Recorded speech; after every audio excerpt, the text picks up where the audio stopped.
Sahabat terbaik ibu memiliki tato mawar di area pribadinya.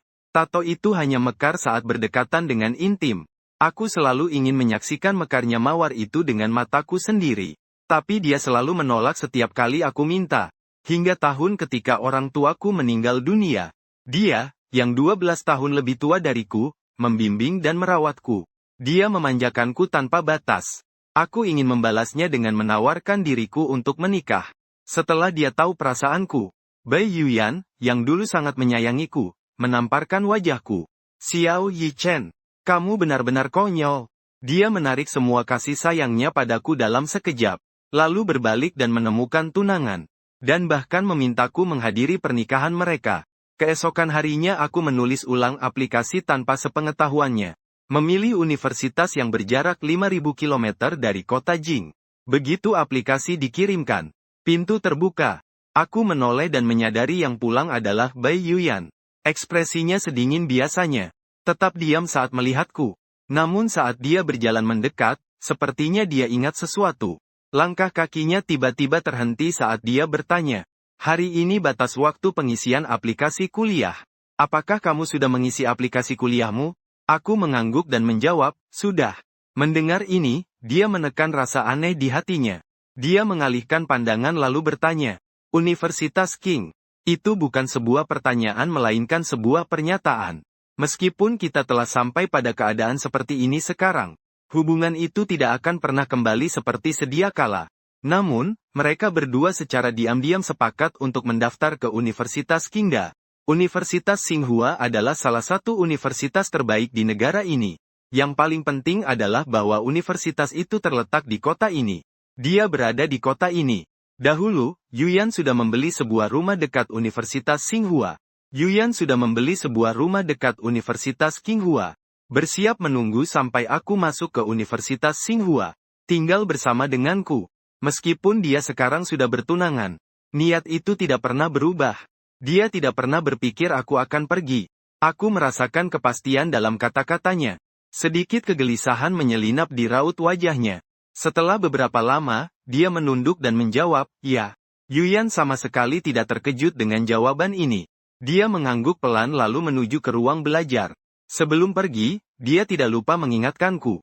Jika kamu butuh apapun sebelum sekolah dimulai, tinggal hubungi asistanku. Dia akan membantumu menyelesaikannya. Aku ragu sejenak dan hampir berkata sesuatu. Tiba-tiba ponsel Bai Yuyan berdering dengan notifikasi LS. Dia mengeluarkan ponsel dan melirik nama di layar. Raut wajahnya melunak. Raut wajahnya langsung melunak. Yunzu, ada apa? Suara itu penuh kelembutan yang sudah lama tidak kudengar. Lalu dia buru-buru masuk ke ruang belajar. Tidak melanjutkan apa yang baru saja akan saya katakan. Setelah lama, akhirnya aku menundukkan kepala dengan kecewa. Menelan kata-kata yang akan saya ucapkan. Sebenarnya, saya tidak mendaftar ke Universitas Tsinghua. Adalah Universitas Hua, yang paling jauh dari kota ini. Aku akan segera meninggalkanmu.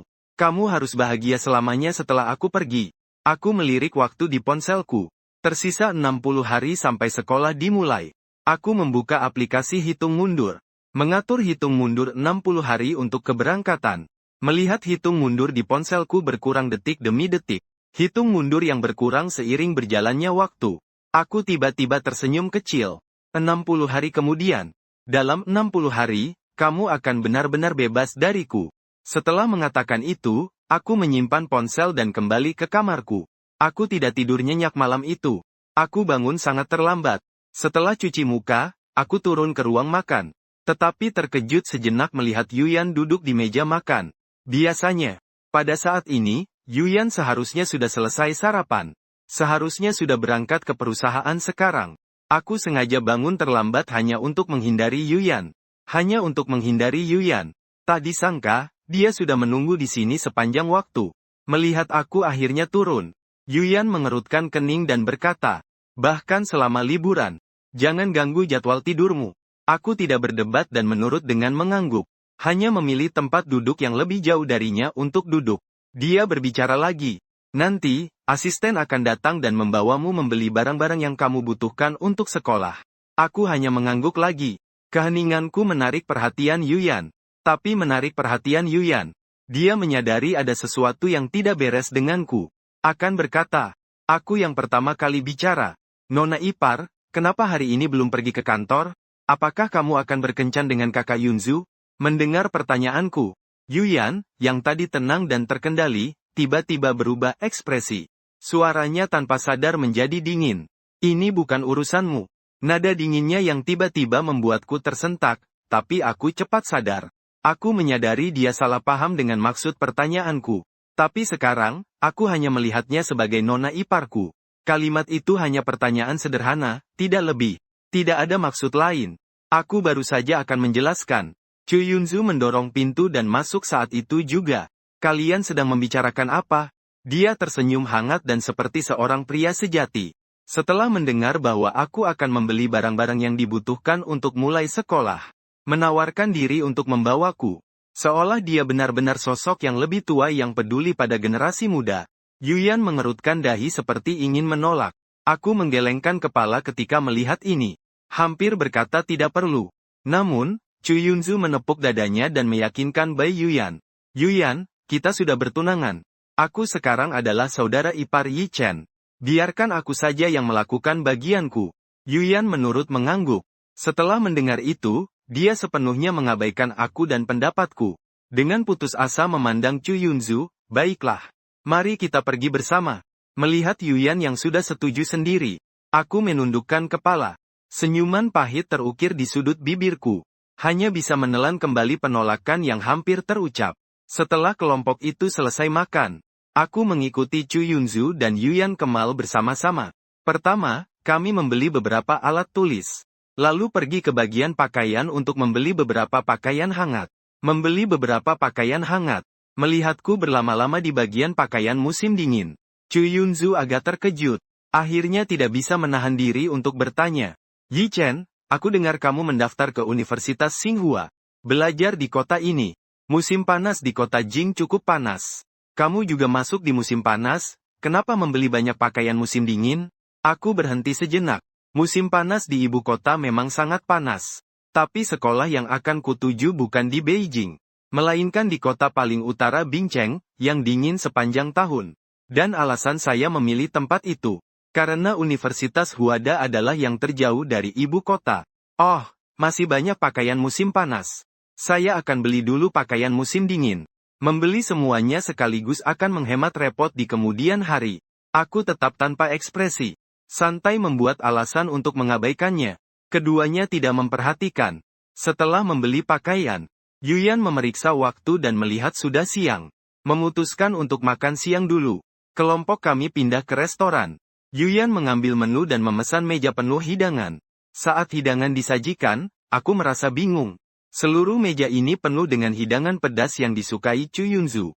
Aku punya perut yang sensitif. Tak pernah bisa mengatasi makanan pedas. Namun tepat saat Chu Yunzu melihat aku hanya makan nasi di mangkukku, tersenyum dan terus menambahkan hidangan ke mangkukku. Melihat butiran nasi putih berubah merah oleh minyak pedas, ekspresiku tak bisa menahan menjadi suram. Melihat aku meletakkan sumpit, Chu Yunzu menunjukkan ekspresi tidak senang. Melihat agak canggung ke arah Yuyan. Yi Chen, apakah kamu tidak menyukaiku? Dia tidak makan hidangan yang kupilih untuknya. Yuyan melirik makanan di mangkukku dan berkata dingin. Jangan kekanak-kanakan, makanlah sekarang. Mendengar kata-katanya penuh peringatan. Aku menatapnya dalam-dalam. Apa yang terlintas di benak saya, bagaimanapun, adalah semua kesenangan masa lalu yang dia tunjukkan kepadaku. Saya masih ingat saat itu ketika saya tanpa sengaja makan terlalu banyak makanan pedas. Sehingga saya demam dan mulai muntah serta diare. Dia segera membawa saya ke rumah sakit sepanjang malam. Merawat saya tanpa lelah sepanjang malam. Hingga keesokan harinya ketika demam saya mereda. Dia akhirnya merasa lega dan pergi beristirahat. Sejak saat itu, Yuyan langsung memerintahkan bahwa tidak ada hidangan pedas yang diperbolehkan di rumah mulai saat itu. Sekali waktu seorang pelayan mengabaikan saya, dengan sengaja melakukan kesalahan, dia langsung memecat seluruh tim. Sepanjang tahun-tahun itu dia benar-benar memanjakanku. Tapi sekarang, untuk menyenangkan Chu Yunzu, memesan meja penuh hidangan pedas. Memaksaku untuk memakannya. Pada akhirnya, aku tetap diam. Diam-diam memakan hidangan itu. Begitu minyak cabai masuk ke mulutku, aku tersedak dan tak bisa menahan batuk. Tapi Yuyan tampaknya sama sekali tidak menyadarinya. Setelah melihatku makan hidangan itu, dia mengalihkan pandangan. Mengalihkan seluruh perhatiannya ke Chu Yunzu. Sikap mereka sangat akrab. Setelah makan, Chu Yunzu menyarankan untuk berjalan-jalan lagi. Yuyan tentu saja tidak keberatan. Tapi aku bisa merasakan perutku terbakar seperti api. Mengacungkan tangan kepada mereka. Kalian pergi dulu saja. Aku tidak akan pergi. Chu Yunzu tidak mengambil penolakanku hati-hati. Sebaliknya, dia terus membujukku, ikutlah dengan kami. Bagaimana mungkin kami meninggalkanmu? Saat keributan, aku sudah basah kuyup oleh keringat. Bibirnya juga berubah warna menjadi agak pucat. Aku dengan lemah melambaikan tangan. Aku tidak enak badan dan ingin beristirahat sebentar. Benar-benar tidak akan pergi. Mendengar aku berkata demikian, Chu Yunzu akhirnya menyerah membujukku untuk pergi bersama. Tetapi juga tampak agak kesulitan. Haruskah kami mengantarmu dulu? Pada kebuntuan ini, Yuyan memeriksa waktu dan berbicara. Aku akan menyuruh sopir menjemputnya. Lalu aku akan menemanimu jalan-jalan. Dia mengambil keputusan akhir. Memintaku menunggu di sana. Mengatakan dia akan menelepon sopir nanti. Membawa Chu Yunzu ke taman terdekat dulu. Tapi aku menunggu di tempat itu cukup lama. Sopir yang dijanjikan tidak pernah datang. Melihat langit yang semakin gelap, aku tertawa pahit. Ada sedikit mobil di area villa. Sama sekali tidak bisa menaikkan taksi. Tapi untungnya, hanya 3 kilometer dari rumah. Aku menahan sakit dan berjalan terus ke rumah. Begitu saya sampai di rumah, saya tidak tahan dengan sakit perut. Lari ke kamar mandi dan muntah hebat. Setelah minum obat, saya bersandar pada wastafel untuk beristirahat. Telepon saya tiba-tiba bergetar. Saya klik untuk melihat. Itu adalah foto yang dikirim oleh Chu Yunzu. Foto itu jelas menunjukkan Yunzu Chu dan Yuyan berciuman. Tapi tak lama kemudian foto itu ditarik kembali. Kemudian, Chu Yunzu mengirim pesan lain. Terkirim karena salah. Jangan dipikirkan. Melihat pesan dari Chu Yunzu, saya tertawa. Kalau dulu itu saya, pasti hati saya hancur melihat pesan ini. Tapi sekarang saya hanya membalas dengan satu kalimat. Selamat bersenang-senang. Beberapa hari berikutnya, Yuyan tidak pulang. Yuyan tidak pernah pulang. Dan beberapa hari terakhir ini, saya terus menerima pesan dari Chu Yunzu. Tapi saya tidak membalas pesannya. Karena saya sibuk merapikan semua hadiah yang Yuyan berikan selama bertahun-tahun. Semua hadiah yang dia berikan sudah saya rapikan. Saya juga sibuk mengatur supaya seseorang menjual semua rumah tua yang diwariskan orang tua saya. Saya menyetor semua uang itu ke sebuah kartu bank. Setelah semester dimulai, saya akan memberi kartu ini kepada Yuyan. Ini bisa dianggap sebagai pembayaran balik untuk tahun-tahun pengasuhannya. Setelah menjual semua barang ini, saya tidak punya apa-apa lagi. Untuk menabung cukup untuk biaya kuliah saya.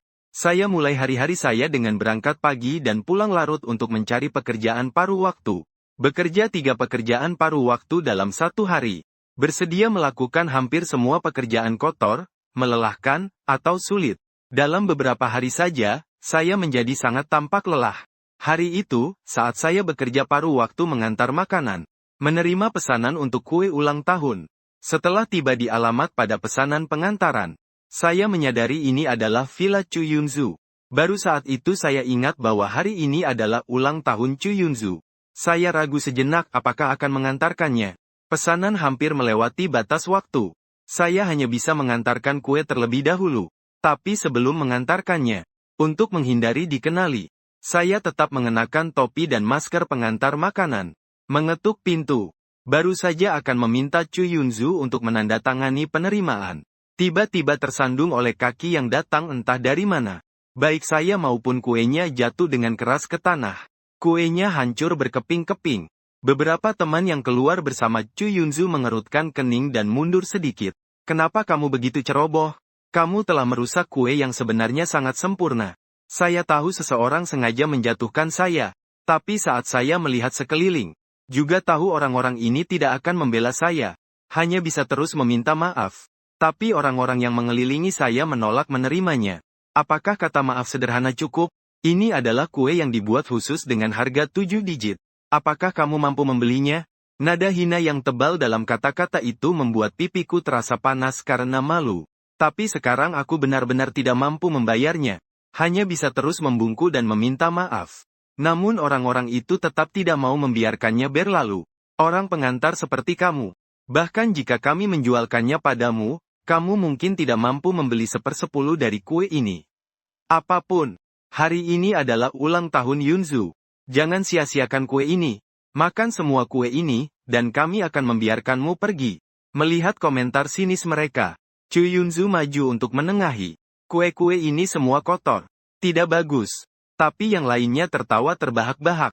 Ada apa dengan itu? Orang-orang seperti mereka. Mungkin mereka belum pernah merasakan kue semahal ini sebelumnya. Yunzu, kamu terlalu baik. Kamu tahu dia telah merusak pesta ulang tahunmu. Kita bahkan tidak meminta dia untuk mengganti rugi. Hanya untuk memberinya pelajaran kenyataan. Dia seharusnya berterima kasih kepada kita. Chu Yunzu juga sedikit yakin. Mengangguk setuju. Kalau begitu kamu habiskan semua kue ini. Lalu bersihkan lantainya.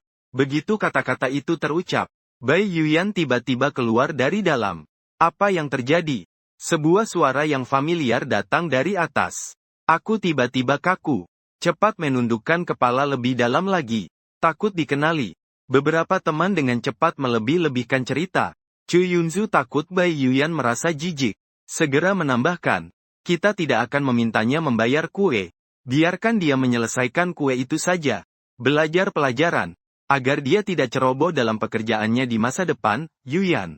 Ini bukan permintaan yang berlebihan, kan? Setelah berbicara, tatapan Bai Yuyan jatuh padaku. Membuatku merasa seolah-olah dia mengenaliku. Tapi saat berikutnya suaranya terdengar samar. Tidak berlebihan. 3 kata dingin mencapai telingaku. Hatiku terguncang hebat. Namun aku tidak mengangkat kepala. Hanya di bawah tatapan semua orang. Menahan rasa sakit sedikit demi sedikit sambil merangkak ke kue. Aku mendengarkan tawa tak berujung atas kesengsaraanku di sekitarku. Tapi aku tidak mengatakan apa-apa. Hanya berjongkok dan perlahan memakan kue hingga habis. Mengantar makanan seharian. Aku menyeret tubuh yang terluka kembali ke rumah. Baru saja hendak kembali ke kamar untuk istirahat. Menyalakan lampu dan melihat Bai Yuyan duduk di sofa ruang tamu. Udara dipenuhi dengan suasana yang mencekam. Aku mengantisipasi sesuatu dan berbicara pelan. Ipar, dia tiba-tiba berdiri dan dengan tajam memotong pembicaraanku. Kenapa kamu pergi mengantar makanan? Bukankah aku sudah memberikanmu uang? Dia memang mengenaliku setelah semuanya. Lalu kenapa kamu tetap membuatku makan kue itu? Hanya untuk menyenangkan Chu Yunzu, kan? Aku menunduk dan tetap diam. Saat berikutnya suaranya terdengar lagi. Apa maksudmu dengan menjual rumah lama dan hadiah yang aku berikan padamu? Kamu pikir sedang melakukan apa? Berani sekali kamu menentang langit seperti ini? Saat suaranya jatuh, hatiku berdetak tidak beraturan. Aku tidak menyangka Bai Yuyan bisa mengetahui begitu cepat. Setelah lama, aku akhirnya menemukan alasan untuk menutupinya. Aku hanya berpikir barang-barang itu tidak berguna. Mereka hanya dibiarkan tidak terpakai, jadi aku menjualnya. Alasannya terlalu lemah. Bai Yuyan sama sekali tidak percaya itu. Tapi tepat saat dia hendak terus bertanya, teleponnya tiba-tiba berdering. Dia mengeluarkan telepon dan melihat itu panggilan dari Chu Yunzu. Bai Yuyan segera berhenti bertanya lebih jauh padaku. Dan bergegas keluar pintu. Aku menatap sosoknya yang menjauh. Untuk sesaat, aku tidak tahu harus merasa kecewa atau lega. Bai Yuyan sangat memuja Chu Yunzu. Jadi rencanaku bisa berjalan dengan tenang. Keesokan harinya, baru saja aku selesai mencuci dan turun ke bawah. Asisten Chen memberiku kartu emas dan berkata, Tuan muda, ini yang diminta Presiden Bai untuk saya berikan kepadamu. Tanpa menunggu penolakan dariku, setelah menyerahkan kartu emas. Asisten Chen langsung keluar dari villa. Meninggalkanku menatap kosong pada kartu emas itu. Akhirnya, aku tetap mengambil kartu emas itu. Tapi tidak menyimpannya.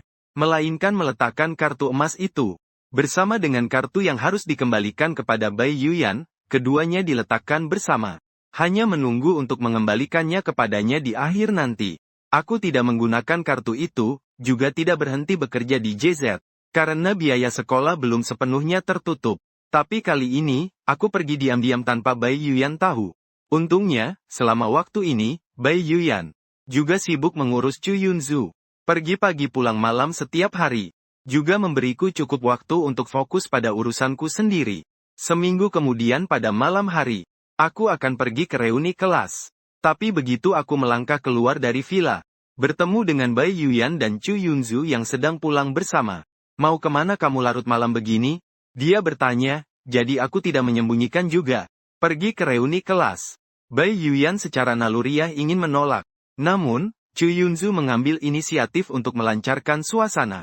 Anak-anak harus punya kehidupan sosial mereka sendiri. Mereka kan teman sekelas, apa sih yang bisa salah? Kalau kamu khawatir, mengapa kita tidak ikut sama dia saja? Mendengar saran Chu Yunzu, Bai Yuyan mengangguk. Kalau kamu mau pergi, kami akan menemanimu. Bagaimana contoh untuk sekelompok anak-anak yang berkeliaran semalaman? Aku tak berdaya, harus membawa mereka bersama. Baru masuk ke ruang pribadi. Dua sahabatku menghampiriku. Yi Chen, selamat ya. Ku dengar kamu diterima di Hua. Sebelum temanku selesai memberi ucapan selamat, aku cepat memotongnya. Kalian semua lulus di universitas mana? Melihat aku menggeleng pelan. Meski saudaraku agak bingung, tapi dia yang menjawab pertanyaanku duluan. Nilai kami tidak setinggi itu. Qin Hao memutuskan tetap di kota. Memilih universitas lokal.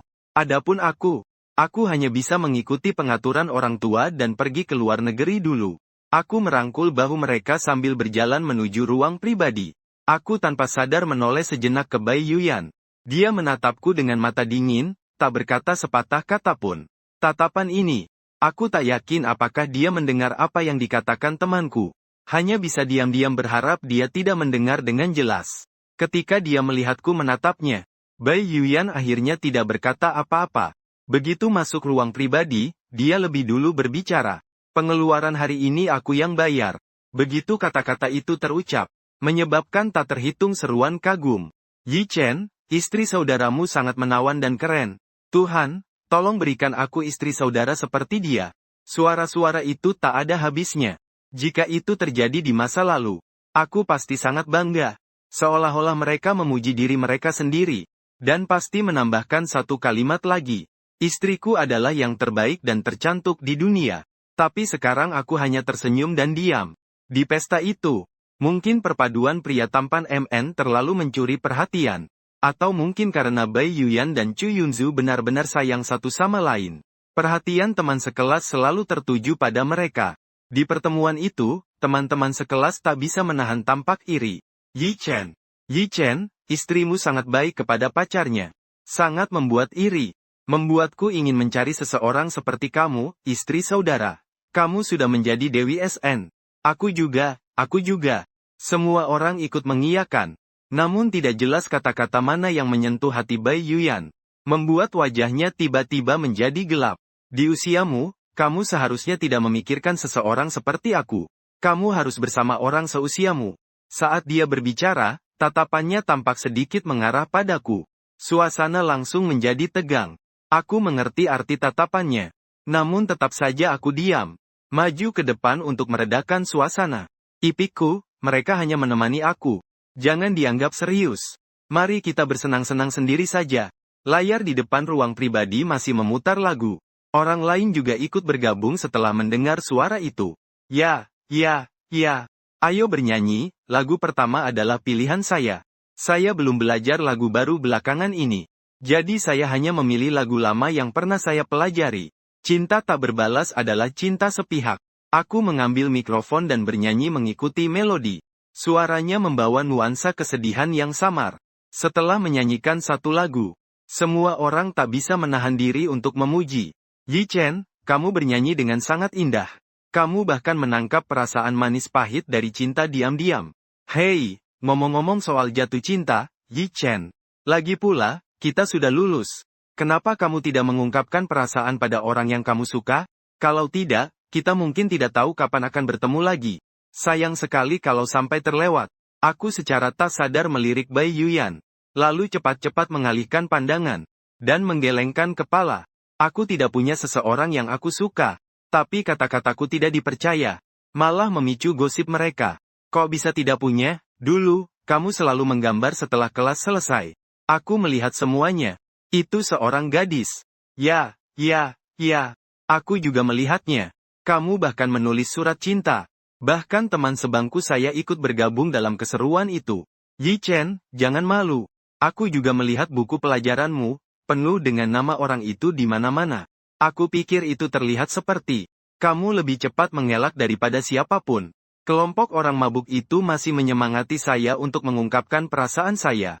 Bahkan mulai mencoba merebut ponsel saya. Saya buru-buru melindungi ponsel saya. Saat itu, Bai Yuyan tiba-tiba berdiri. Meninggalkan sebuah komentar.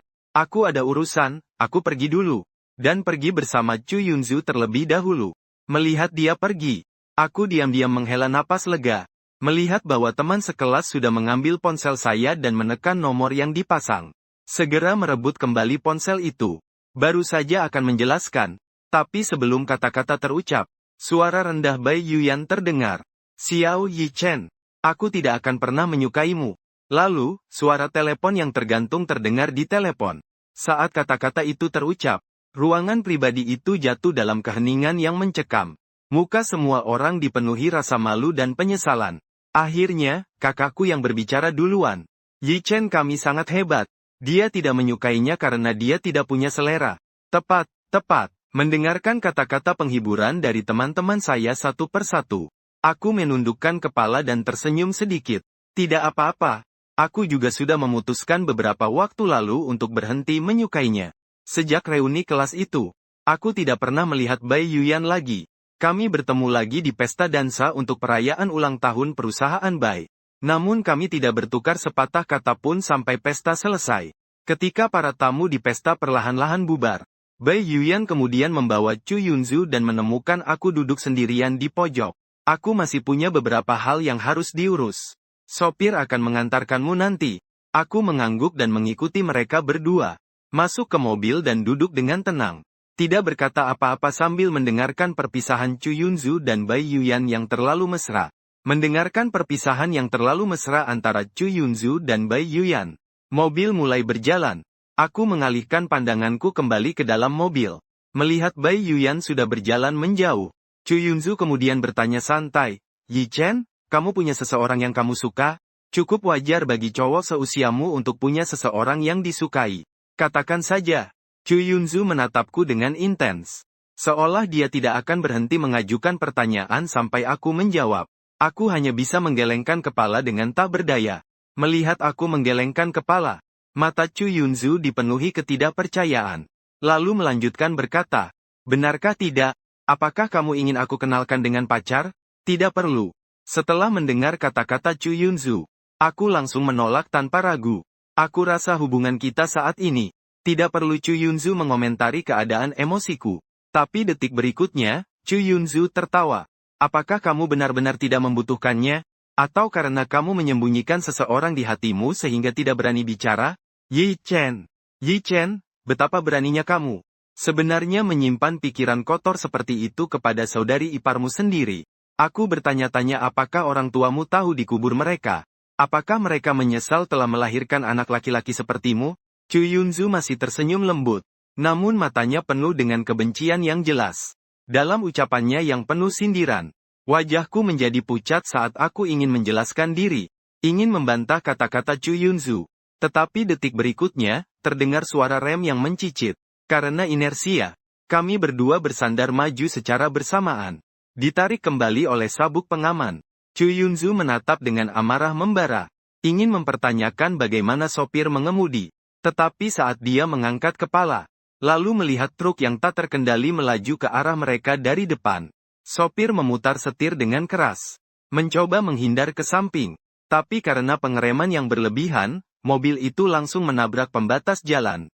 Dengan bunyi keras, mobil itu terbalik dan mendarat di tanah. Dan baik Chu Yunzu maupun saya terhantam pingsan akibat benturan hebat itu. Langsung jatuh koma. Ketika saya sadar kembali, penglihatan saya dipenuhi oleh kabut berdarah. Sudah ditempatkan di atas tandu dorong dan sedang dibawa ke rumah sakit. Dalam penglihatan saya yang kabur, saya seolah melihat Bai Yuyan.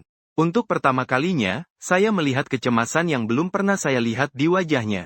Saya melihat dokter berdiri dengan ragu di depannya. Kami sudah mengundang Profesor Rafael yang paling berwibawa. Tapi dia tidak bisa melakukan dua operasi sekaligus. Katakan pada saya, siapa yang harus kami selamatkan dulu? Suara Bai Yuyan terdengar lembut. Apa risiko bagi pasien yang menjalani operasi kemudian? Suara dokter penuh keraguan. Pasien tertusuk batang baja. Menunda operasi bisa membuat cacat permanen. Bai Yuyan terdiam lama setelah mendengar itu. Begitu lama hingga saya hampir pingsan lagi. Akhirnya saya mendengar jawabannya. Selamatkan Yunzu dulu. Setelah mengatakan itu, sosoknya juga mengikuti, menemani Chu Yunzu yang didorong menuju ruang operasi. Hingga benar-benar hilang dari pandangan saya. Tidak pernah menoleh ke belakang. Sebelum saya pingsan, setetes air mata mengalir dari sudut mata saya. Saya merasa seperti mengalami mimpi yang sangat panjang. Dalam mimpi, semuanya tentang Bai Yuyan. Dia memanjakanku selama 10 tahun penuh. Dibully oleh teman sekelas. Dia akan meninggalkan segalanya untuk datang dan membelaku. Tidak pernah membiarkanku menderita sedikit pun kesusahan. Aku dulu sering terbangun gemetar karena mimpi buruk. Dia akan bergegas ke kamar untuk menghiburku. Berkali-kali. Jangan takut, kakak ipar ada di sini. Suatu kali aku terjatuh saat menyeberang jalan. Dia segera datang membantuku bangun. Saat itu aku sangat bahagia. Bagaimana kakak ipar bisa sampai sini begitu cepat? Dia berkata lembut dengan mata penuh kasih. Karena Yi Chen adalah orang terpenting bagi kakak ipar. Namun sekarang justru dia yang sepenuhnya meninggalkanku dalam pilihan hitam putih. Selamatkan Yunzu dulu. Sekarang orang ini adalah yang terpenting baginya. Kakak ipar, aku bukan satu-satunya bagimu lagi. Aku tidak tahu sudah berapa lama aku tidak sadar. Saat aku sadar, hanya ada seorang perawat di sisiku. Perawat itu sangat senang melihat aku sadar. Akhirnya kamu sadar. Pria yang dibawa bersamamu sudah sadar cukup lama. Kamu terus tidak sadarkan diri. Aku menggerakkan tangan dan kakiku. Sakit. Beruntung, masih ada rasa. Langsung menghela napas lega. Aku tidak cacat. Apakah aku sudah ditinggalkan? Nada perawat juga membawa sedikit rasa takut yang tersisa. Ya, itu hanya sedikit lagi. Kakimu hampir saja hilang. Beruntung, kamu diberkati dengan keberuntungan baik, dan dokter berhasil menyelamatkanmu. Kamu berhasil melewatinya. Mataku tiba-tiba memerah. Pikiranku dipenuhi dengan, syukurlah, kakiku masih ada. Tiba-tiba aku teringat sesuatu dan bertanya lagi, bagaimana dengan Bai Yuyan? Perawat itu juga tidak menyembunyikannya. Langsung memberitahuku jawabannya. Nadanya membawa sedikit rasa iri yang nyaris tersembunyi. Nona Bai telah tinggal di kamar sebelah menemani seorang pria lain. Aku dengar mereka masih bertunangan. Mereka memang saling mencintai. Apakah kau ingin aku panggilkan Nona Bai untukmu? Aku terdiam sejenak dan menggelengkan kepala. Tidak perlu lagi. Selama aku dirawat di rumah sakit, Bai Yuyan tidak pernah datang. Aku tidak pernah bertanya tentang pesan darinya lagi. Sampai hari aku keluar dari rumah sakit, Bai Yuyan akhirnya menelepon. Aku akhir-akhir ini sangat sibuk. Jadi aku tidak sempat menjengukmu. Aku dengar kamu keluar hari ini. Nanti, aku akan minta asistanku untuk mengantarmu pulang. Aku mengangguk setuju. Tidak berkata apa-apa lagi. Bai Yuyan masih belum menutup telepon. Aku pikir dia masih ingin mengatakan sesuatu. Menunggu dia berbicara. Tapi dia ragu sebentar. Lalu bertanya tentang aku. Bagaimana pemulihanmu? Aku baik-baik saja. Kamu fokus merawat kakak Yunzu. Jangan khawatirkan aku. Bai Yuyan hendak menjelaskan setelah mendengar jawabanku. Aku tidak. Pihak lain sudah menutup telepon. 3 hari sebelum meninggalkan ibu kota, aku sudah mengepak semua barang-barangku. Pada saat itu Bai Yuyan kembali. Dia melihat tas-tas besar dan kecil di lantai. Tak bisa menahan diri untuk bertanya. Untuk apa kamu mengepak? Aku memasukkan barang terakhir ke dalam koper. Kata dengan tenang. Sekolah mulai dalam 3 hari. Aku akan mengepak lebih awal. Mendengar ini, Bai Yuyan merasakan kepanikan yang aneh. Dengan tak biasa bertanya satu pertanyaan lagi. Apakah kamu membawa begitu banyak barang untuk awal sekolah?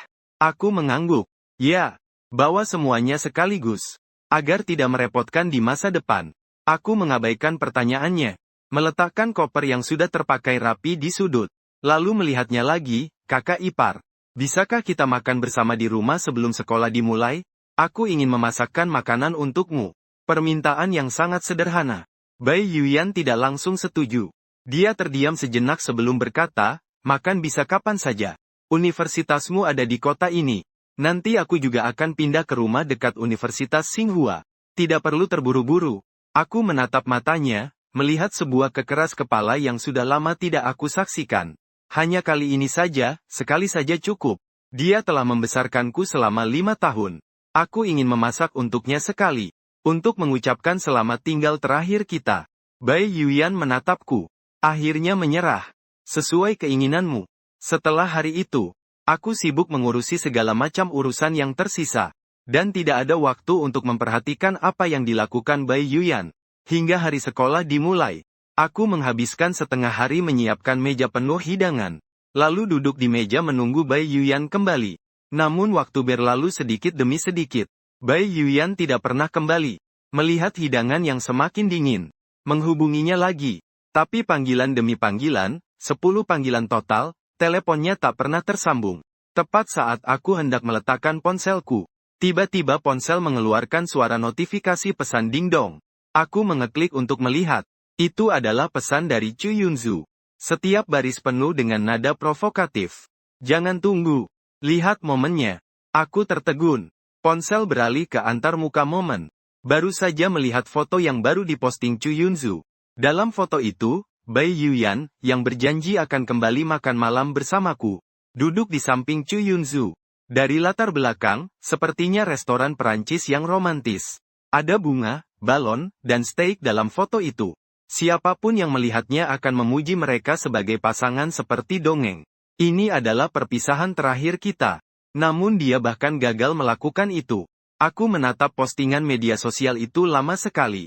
Pada akhirnya, aku hanya diam-diam memberi like. Lalu keluar dan menghapus Chu Yunzu dari daftar teman. Menghapus Chu Yunzu dari daftar teman. Memutuskan pertemanan dengan Bai Yuyan. Lalu menonaktifkan akun WeChat-ku. Seluruh proses dilakukan sekaligus. Setelah menyelesaikan semua itu, aku mengeluarkan kartu SIM-ku, membanting dan melemparkannya ke tempat sampah. Akhirnya, aku mengeluarkan apa yang telah kupersiapkan sejak lama. Mengeluarkan YXK untuk dikembalikan kepada Bai Yuyan. Dan kartu emas yang dia berikan kemudian diletakkan bersama di tempat paling mencolok di ruang tamu. Hanya meninggalkan sebuah catatan di atasnya. Meninggalkan kata-kata terakhir. Saudariku ipar, aku menyerah. Aku telah melangkah 999 langkah menuju dirimu dalam hubungan ini. Aku tidak menyesal. Aku berharap kamu merasakan hal yang sama. Setelah menulis, aku menoleh sekali terakhir ke villa tempat aku telah tinggal selama 10 tahun. Lalu mendorong koper dan keluar dari villa. Naik taksi langsung ke bandara tanpa menoleh ke belakang. Bai Yuyan. Mulai sekarang, aku akan memulai hidup baru tanpa kamu. Bai Yuyan kembali keesokan paginya. Duduk di dalam mobil. Dia juga tidak lupa mengingatkan asisten Chen untuk membawakan hadiah untuknya. Kirimkan satu set figur lengkap yang aku beli beberapa waktu lalu ke villa. Asisten Chen menjawab dengan kata setuju. Mengakhiri panggilan dan pergi menyiapkan figur-figur. Pergi mempersiapkan operasi. Pada saat itu, Bai Yuyan baru saja melangkah masuk ke villa. Saat melewati ruang makan, dia menangkap pandangan meja makan sekilas, penuh dengan hidangan yang belum habis dan belum dibersihkan. Saat itu adalah pertengahan musim panas. Makanan yang telah dibiarkan selama 2 hari 2 malam, tidak lagi memiliki daya tarik awal yang membuatnya terlihat menggugah selera, harum, dan lezat. Malah, mulai muncul bau yang tidak sedap samar-samar. Entah kenapa. Dengan bingung, dia seolah benar-benar melihat aku yang keras kepala menunggu di meja itu. Namun pada akhirnya, meja hidangan ini, seperti juga orang yang menyiapkannya, tidak ada yang datang untuk diajak mencicipi. Dia tiba-tiba merasakan kepedihan di hatinya. Tetapi akhirnya, dia keluar dari restoran. Memanggil penjaga rumah yang bertanggung jawab untuk membersihkan. Memerintahkannya untuk segera membersihkan meja penuh piring ini. Yi Chen, dia tanpa sadar memanggil namaku. Namun kali ini, tidak ada tanggapan. Dia terpaku sejenak sebelum menyadari bahwa aku pasti sudah berangkat ke sekolah. Bai Yuyan mengusap pelipisnya dan duduk di sofa ruang tamu. Tetapi hanya dengan pandangan sekilas. Melihatnya ditempatkan di posisi paling mencolok. 2 YXK dan sebuah catatan yang diletakkan dengan mencolok. Dia mengambil catatan itu. Tetapi tiba-tiba terpaku saat melihat isi catatan itu. Aku menyerah, apa maksudnya? Entah mengapa. Bai Yuyan tiba-tiba merasakan kegelisahan di hatinya. Dia mengeluarkan ponselnya. Memanggil nomor yang sangat familiar itu. Namun pada akhirnya, yang didengarnya hanyalah suara elektronik perempuan dari telepon. Yang dengan dingin mengumumkan bahwa nomor tersebut sementara tidak dapat dijangkau. Dia terpaku. Lalu membuka kotak obrolan Mi untuk mengirim pesan. Di mana kamu? Namun yang membalas adalah tanda seru merah. Gelombang kemarahan yang tak terlukiskan menyapu kepala Bai Yuyan. Dia tiba-tiba melemparkan ponselnya ke depan. Kau benar-benar sudah tumbuh sayap. Berani-beraninya kau memainkan trik menghapus dan memblokir aku. Dia mengambil kunci dan mengambil ponselnya kembali. Berburuk hati meninggalkan villa. Baru saja melangkah keluar kamar.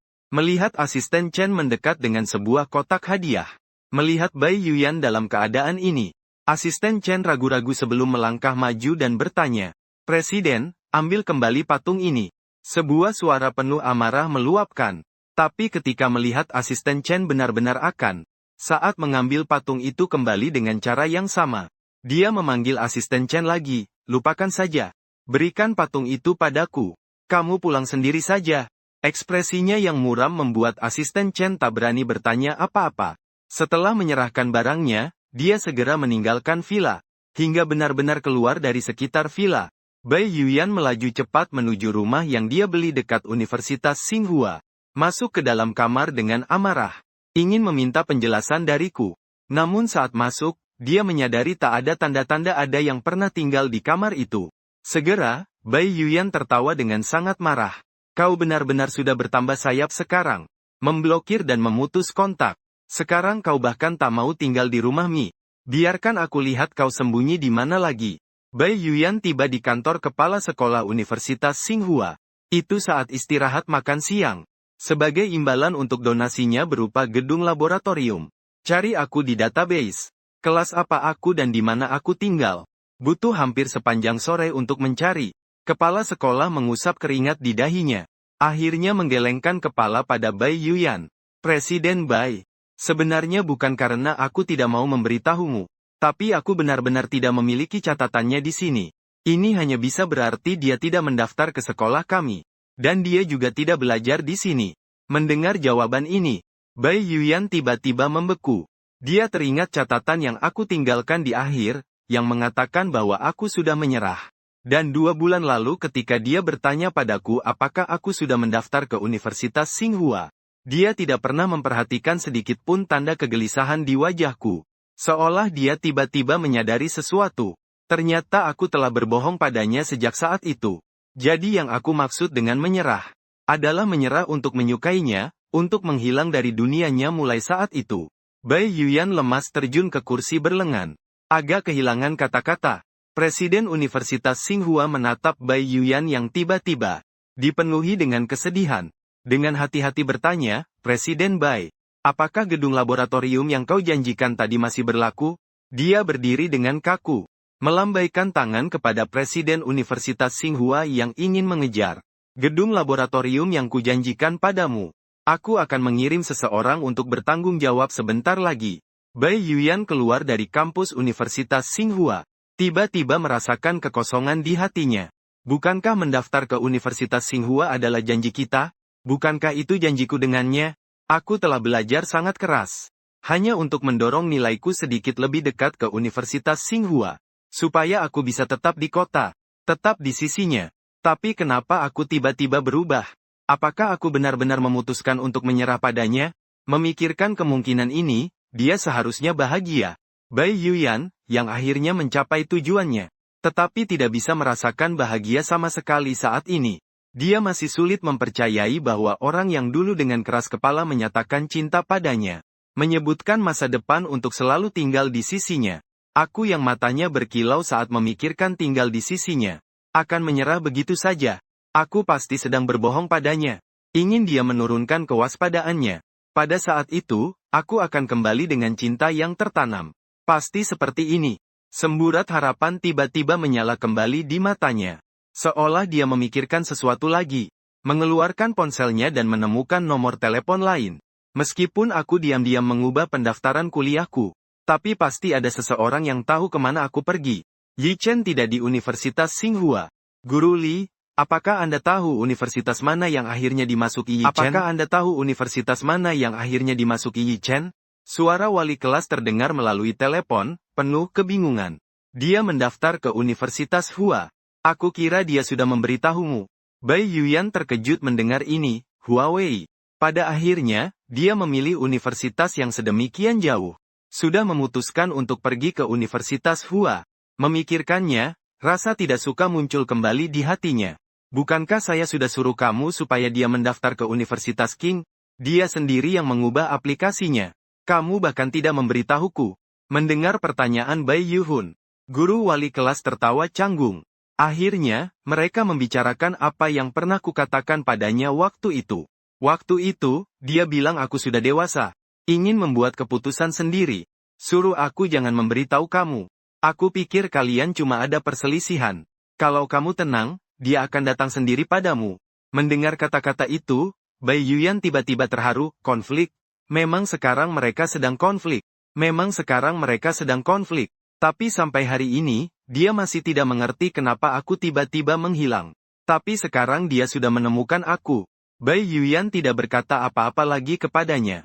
Dia langsung memutus panggilan. Lalu membuat panggilan lain ke asisten Chen. Pesankan penerbangan ke Bingcheng untuk saya. Semakin cepat semakin baik. Mendengar tujuan tersebut, asisten Chen juga agak terkejut. Tapi Presiden, Anda ada rapat besok pagi. Sebelum asisten Chen selesai bicara, disela dengan tidak sabar oleh Bai Yuyan. Tunda rapatnya. Pesankan dulu penerbangannya untuk saya. Jangan khawatirkan yang lainnya. Tak lama setelah panggilan telepon berakhir, Bai Yuyan menerima informasi tiket penerbangan ke Penang. Waktunya hanya 2 jam kemudian. Dia tidak berlama-lama lagi. Dia masuk ke dalam mobil dan langsung menuju bandara. Saat dia mendarat di Penang, sudah pukul 10 malam. Dia memanggil sebuah taksi. Saat Bai Yuyan tiba di Universitas Hua, sudah pukul 11 malam. Sudah pukul 11 malam. Dia memeriksa waktu. Akhirnya, dia masih memilih untuk tidak langsung mencari aku. Tetapi terlebih dahulu mencari hotel di dekat kampus untuk menginap. Sudah pukul 11, meskipun kamu bisa langsung mencariku. Aku juga harus tidur. Lebih bijak menunggu sampai besok pukul 11. Meskipun kamu bisa langsung mencariku. Aku juga harus tidur. Lebih baik menunggu sampai besok untuk lebih aman. Malam itu, Bai Yuyan berguling-guling di ranjang hotelnya. Tetapi tidak bisa tidur. Dia terjaga, melihat waktu berlalu sedikit demi sedikit. Hingga pukul 7 pagi keesokan harinya, dia membeli sarapan dan langsung pergi ke Universitas Hua. Langsung menuju Huade. Pertama, dia menggunakan metode yang sama untuk menemukan kelas dan asramaku. Lalu dia langsung ke asrama untuk menghadangku. Saat ini, mungkin saat para mahasiswa selesai sesi belajar mandiri dan kembali ke asrama setelah sarapan. Tetapi aku tidak pernah suka sarapan. Tanpa dia mengawasi aku pasti tidak akan makan dengan benar. Itulah sebabnya dia khusus membawa sarapan untuk menemuiku. Saat ini, banyak mahasiswa yang kembali ke asrama. Berpakaian rapi dan dewasa sambil membawa sarapan. Bai Yuyan berdiri di bawah asrama laki-laki sangat mencuri perhatian. Para siswa yang datang dan pergi semua mengalihkan pandangan ke arahnya. Ketika aku kembali ke asrama setelah sarapan di kafetaria, melihat Bai Yuyan dikelilingi oleh kerumunan siswa. Sebenarnya, pada awalnya karena terlalu banyak siswa berkumpul di sekitar, dia sama sekali tidak terlihat. Aku tidak melihatnya dan berencana langsung kembali ke asrama. Tapi tidak bisa menahan rasa penasaran yang luar biasa dari teman sekamarku. Bersikeras menyeretku ikut bergabung dalam keseruan. Sekilas pandang itu membuatku melihat Bai Yuyan, yang kukira tidak akan bertemu lagi. Itu dia. Aku secara naluriah ingin melarikan diri. Tak kusangka, dia yang duluan melihatku dengan mata tajamnya. Melihatku berbalik pergi. Tak bisa menahan diri untuk meneriakkan suaranya. Xiao Yi Chen, tunggu. Bai Yuyan pikir aku akan berhenti setelah mendengar suaranya. Tapi saat kata-kata itu terucap, langkah kakiku yang hendak pergi malah semakin terburu-buru. Orang yang berjalan bersamaku melihat ke sana kemari dengan penasaran, melihat aku hendak melarikan diri. Segera mengejar juga. Tak berdaya, Bai Yuyan harus menyusup melalui kerumunan sendiri. Mengejar kami. Akhirnya, tepat saat aku hampir masuk ke gedung asrama. Menarik lenganku. Untuk apa kamu lari? Tidak bisa pergi karena lenganku ditahan. Aku merasa agak tidak berdaya. Tapi akhirnya menyerah. Melambaikan tangan ke teman sekamarku dan menyuruh mereka pulang dulu. Berbalik. Menghadap Bai Yuyan dan dengan lembut memanggil, saudara ipar. Melihat saya akhirnya berhenti. Namun masih menolak untuk melihatnya. Bai Yuyan hampir tertawa karena kesal. Kau masih ingat aku adalah saudara iparmu. Mengubah pilihanmu ke tempat yang begitu jauh. Dan bahkan meninggalkan aku 2 kartu dan sebuah catatan membingungkan. Beraninya kau tumbuh sayap. Sekarang kau sudah tumbuh sayap, kau ingin terbang sendiri. Namun yang lebih membuat Bai Yuyan terkejut adalah, setelah mengucapkan kata-kata itu, dia benar-benar melihat aku mengangguk. Dalam sekejap, wajahnya menjadi gelap. Maksudmu apa? Baru saat itu aku akhirnya menatapnya dengan tegas. Nona Bai, saya sangat berterima kasih atas kasih sayangmu selama 5 tahun terakhir. Dan saya juga sangat berterima kasih atas toleransimu selama 5 tahun ini. Apapun kesalahanku, kau selalu memaafkanku. Tak ada sesuatu pun yang bisa kuberikan sebagai balasan. Jadi aku menjual rumah lama itu. Aku menjual semua hadiah yang pernah kau beri dan mengubahnya menjadi uang. Semua itu ada di kartu yang kutinggalkan. Kemudian, aku tidak menyentuh kartu emas yang kau berikan padaku. Satu-satunya yang bisa kubalas untukmu hanyalah itu. Dulu aku naif. Menyebabkan banyak masalah untukmu, terutama saat aku mengungkapkan perasaanku padamu, yang kemudian membuatmu banyak kesulitan. Tapi aku sudah menyerah. Nona Bai, jangan khawatir. Aku sudah dewasa. Mulai sekarang, aku akan menjaga diri sendiri. Aku tidak akan merepotkanmu lagi. Aku mengungkapkan perasaanku kata demi kata dengan sangat jelas. Tapi itu seperti palu berat, menghantam langsung ke hatinya. Pikirannya benar-benar kacau. Memegang tanganku dan perlahan mempererat genggamannya. Mengulang pertanyaan itu berulang kali. Maksudmu apa? Aku mengelak dari tangannya. Nona Bai, aku rasa aku sudah sangat jelas. Maksudku, mulai hari ini, aku tidak akan memanggilmu ipar lagi. Tidak ada lagi hubungan antara kita. Mengenai apa yang dulu mengganggu kamu, aku yang merepotkanmu. Itu tidak akan terjadi lagi. Nona Bai, aku tidak akan menyukaimu lagi. Setelah mengatakan itu, aku tidak melihat reaksinya lagi. Berbalik dan hendak pergi. Dia seolah tidak mendengar kata-kata sebelumnya dariku sama sekali. Memanggilku lagi, Yi Chen. Dia sepertinya tidak mendengar apa yang kukatakan tadi. Memanggilku lagi, Yi Chen. Ini sarapan yang kubawa untukmu. Aku tahu kamu tidak sarapan dengan benar. Khusus dibawa untukmu. Bai Yuyan menyerahkan sarapan yang sudah dibungkus yang dia bawa. Matanya samar-samar menyembunyikan campuran antara harapan dan permintaan. Aku tidak mengerti apa yang dia coba lakukan dengan tatapan itu sekarang. Tapi setelah beberapa saat merenung, akhirnya, aku menggelengkan kepala padanya. Tidak perlu. Aku sudah makan. Aku sudah lama berhenti dari kebiasaan buruk melewatkan sarapan. Kamu sebaiknya makan sarapan ini sendiri. Dengan itu, aku berbalik dan pergi tanpa menoleh ke belakang. Tanpa menoleh ke belakang. Aku baru saja kembali ke asrama. Beberapa teman sekamar berkumpul di sekitarku. Yi Chen, siapa orang itu di bawah sana?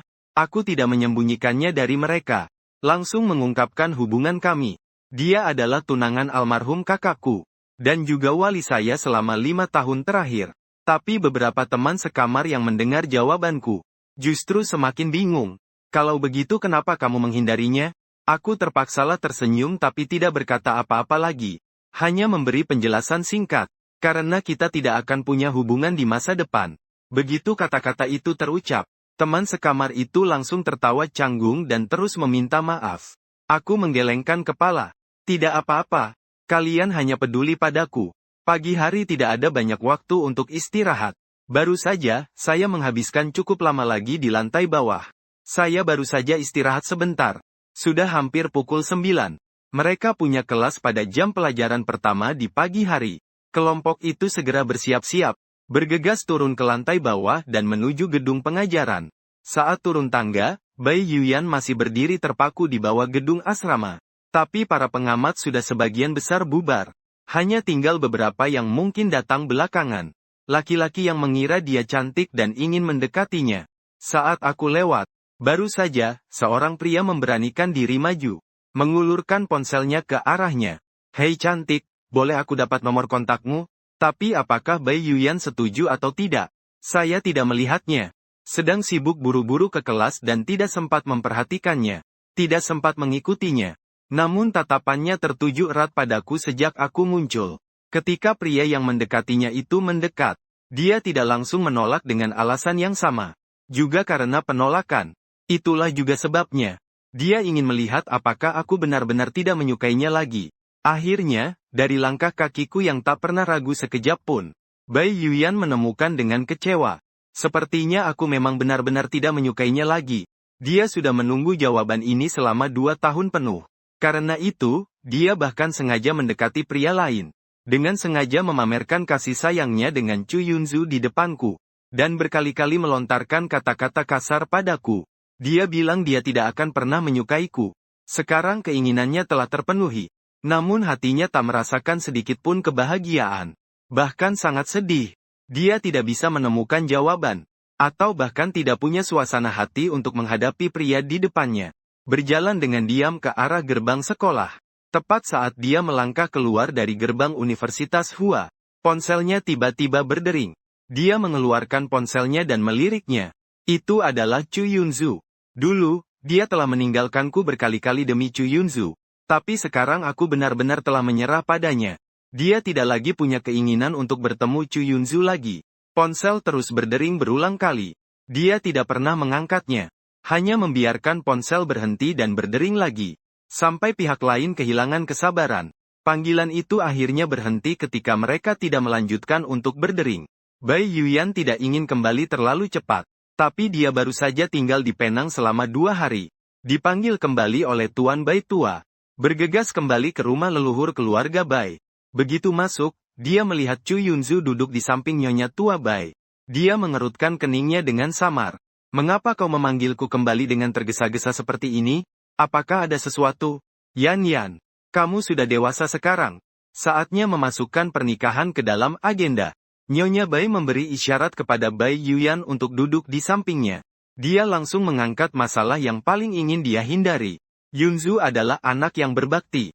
Ini juga tunangan yang kamu pilih sendiri. Aku pikir tanggal 10 bulan depan adalah hari yang baik. Mari segera mengadakan pernikahan. Berita bahwa Bai Yuyan dan Chu Yunzu akan mengadakan pernikahan pada tanggal 10 bulan depan. Menduduki daftar tren pada siang hari berikutnya.